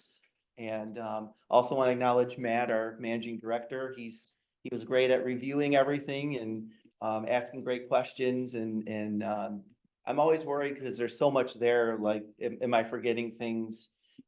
You know, I'm human, so are there mistakes in there? But he's been really great to work with as far as catching all of those. So I appreciate it. And then You did. Tiffany is the person who puts it all together and has to deal with my sometimes quirky spreadsheets, I guess, and populating that to the budget narrative, which I think is a great document, but she's very patient with me and, you know, I think we work well together, so. And that's it. Yeah, I appreciate all the effort that goes into making this understandable Yes. for us that don't deal with it day to day. And Tiffany putting a document like this together. Nice. All right. I'm glad the family's getting along well and you actually ended up with a document to share today. Right. Thanks, Dan. Great. Thank Thank you, you. Dan. Yeah. All right, let's take a break. Yes, Yes. shall we? Mm-hmm. 10:47, so we're not gonna go to 11:30. Be back here by 11. Okay.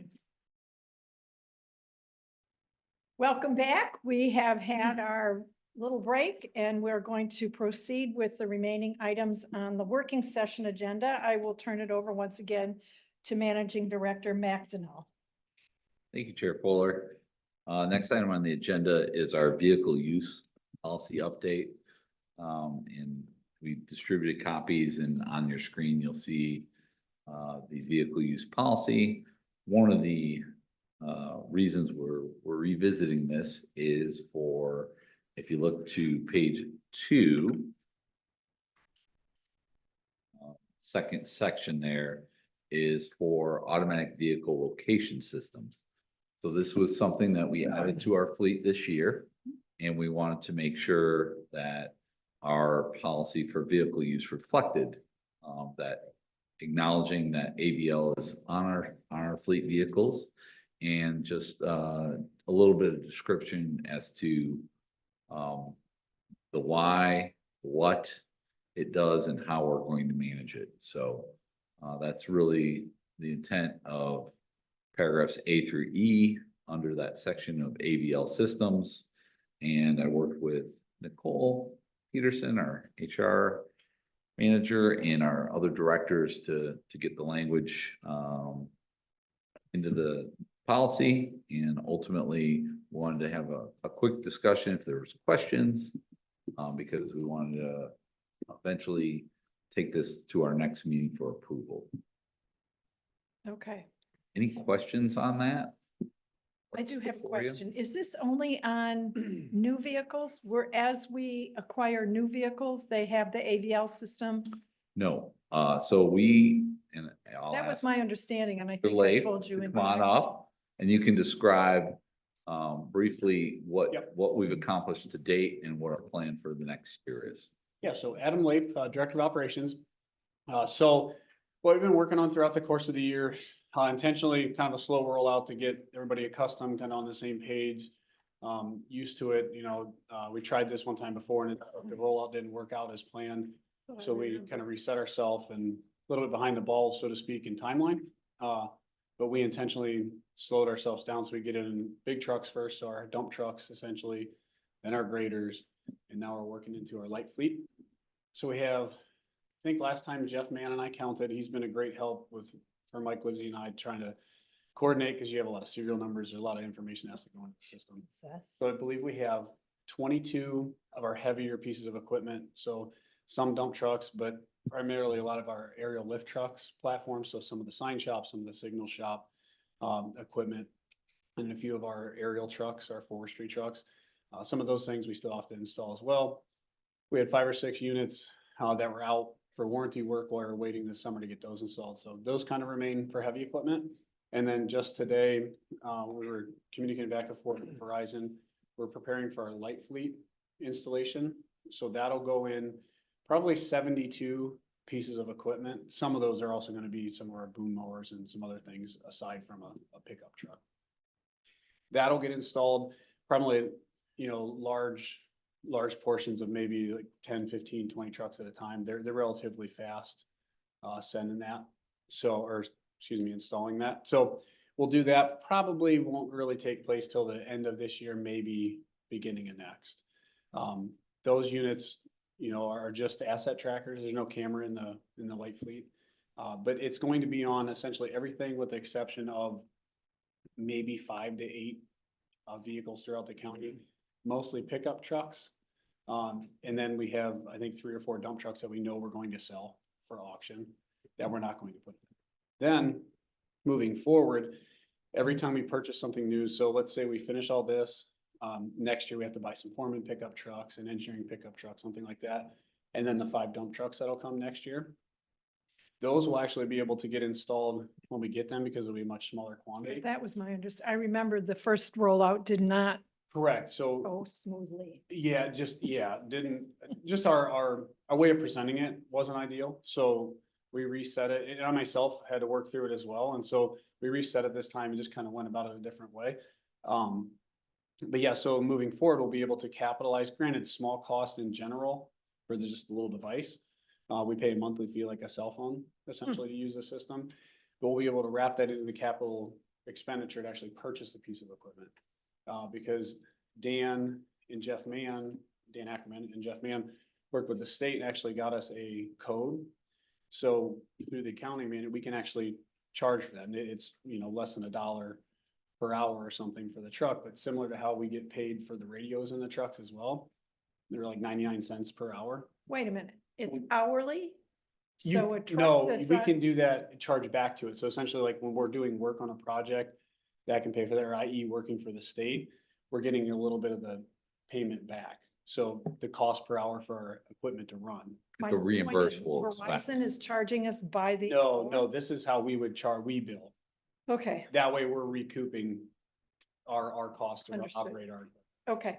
Yep. So in summary, we've got the large fleet essentially accomplished. Yeah. The light fleet, meaning the pickups and SUVs, that's to be done. Yeah. much And then easier anything new purchase moving forward, we'll have it.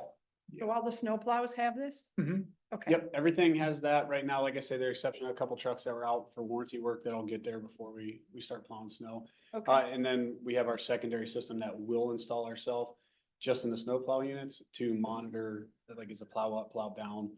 But that's not tracking really specific. That's just to see if our calibration is accurate. So that's more of a piece of equipment we're using for ourselves to make sure the trucks are truly putting out, how many pounds per mile or gallons per mile. Which And from a liability standpoint, it's already paying dividends. quite Our, a few. a yeah. vehicle was example at State Nelsers, we were involved in a crash. Mhm. They did the initial crash UD-10, that's the form that the police fill out. And they faulted us. Ultimately, we pulled the video, submitted it with Yeah. respect to the police officer, and the police department asked them to review it. And they actually amended the UD-10 so that we weren't at fault. Yeah, they So actually it put was fault an on the excellent driver. example of, hey, yes, you interviewed witnesses, but we actually have the camera, the speed of the vehicle, the snapshots. So it really protected us from a liability standpoint. We had another example where a resident or property owner had claimed we knocked down a mailbox. We pulled the video. The first time our truck was there, the box was already down. So it was obviously hit at some point, but then they see the big orange truck and they just assume Right. that we were at fault for knocking down the mailbox. So could have been anyone, but ultimately, these are the reasons why, Mhm. from a liability standpoint, and we're having those conversations.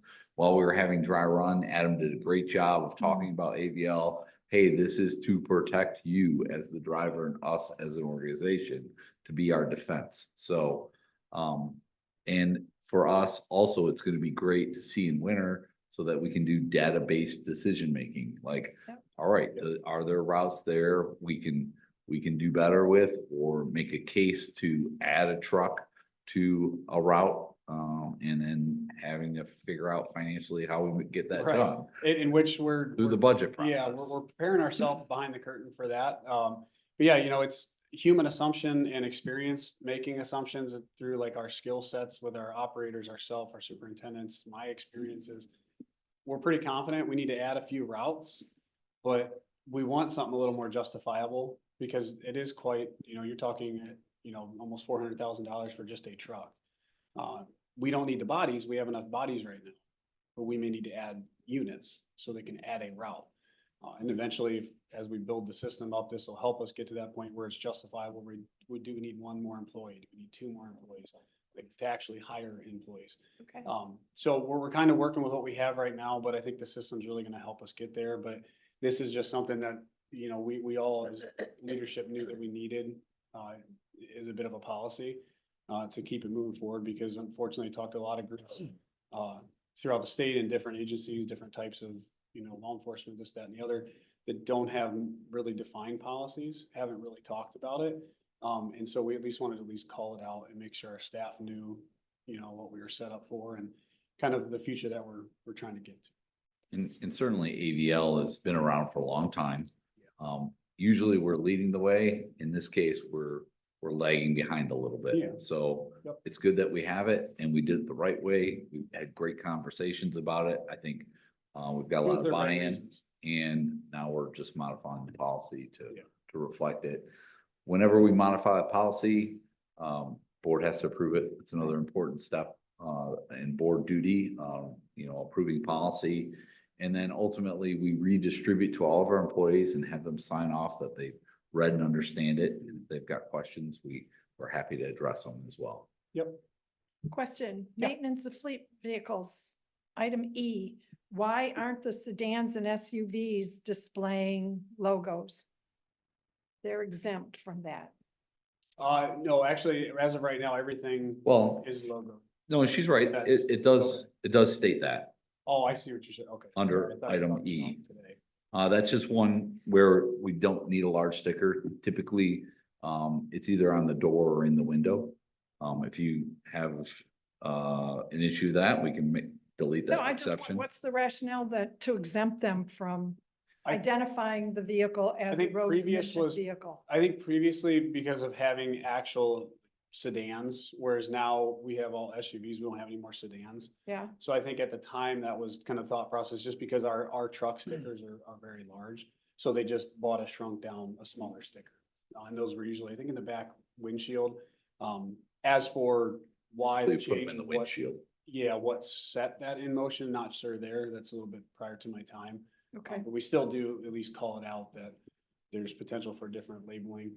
An example would be, as we move forward with some of our purchasing for next year, our goals are trying to get, 2 new Waymaster vehicles that'll likely be an SUV, but they'll likely require some bit of different labeling by design, because there's a little bit more enforcement involved Right. there. Right, So some of this kind of fits for that.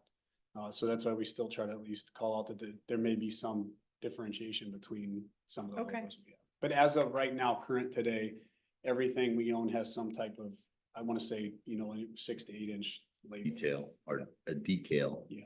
okay, And numbered as well, if that Mhm. helps. okay. Just, Nicole, did you have anything you wanted to add to this discussion? For the record, Nicole, Director of HR, Manager of HR? Manager of HR HR, manager. sorry. Mhm. You just got promoted. Manager of HR. Nothing to add, nothing, okay, okay. Any other questions for Adam or Matt on this? Okay, Thank you. very good, thank you.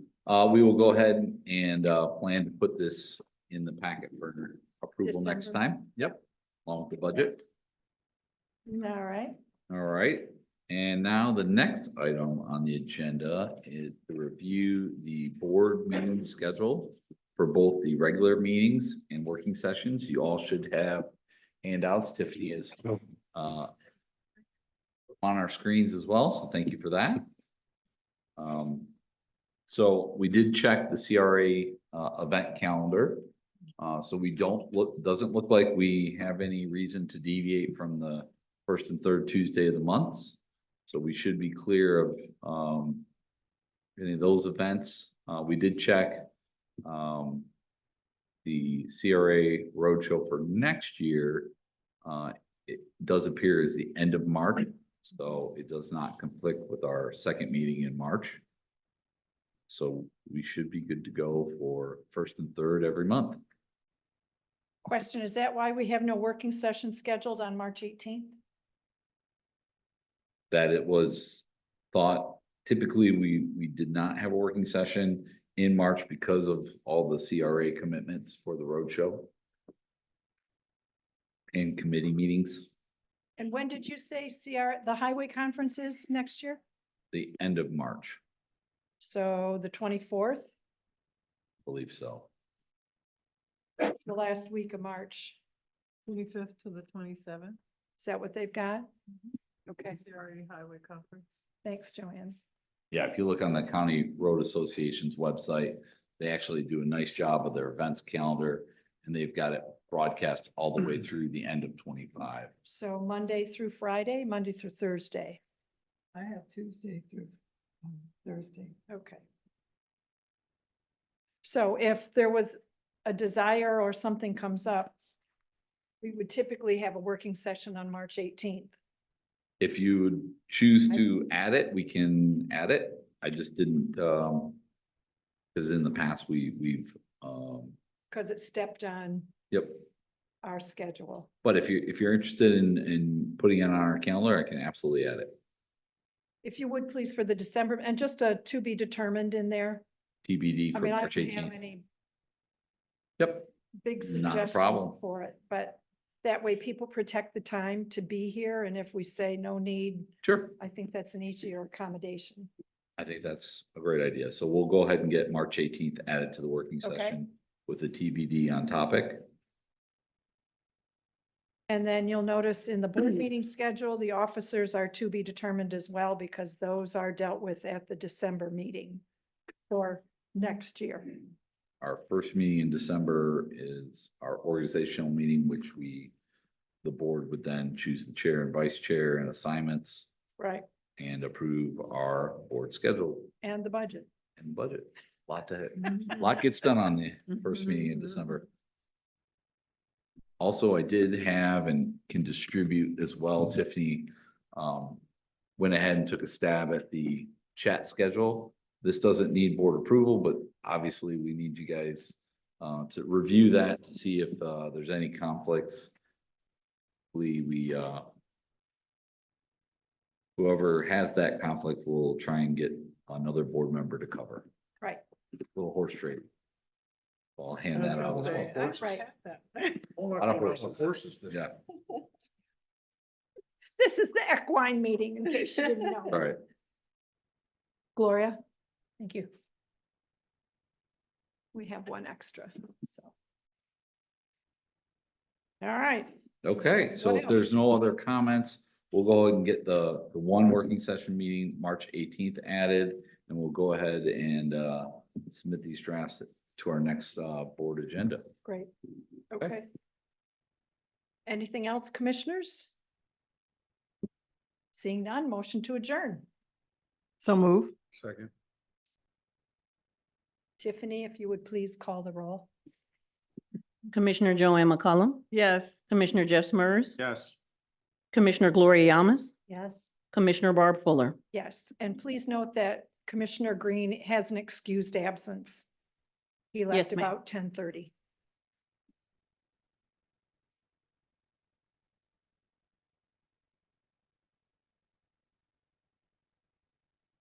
All right, We are adjourned.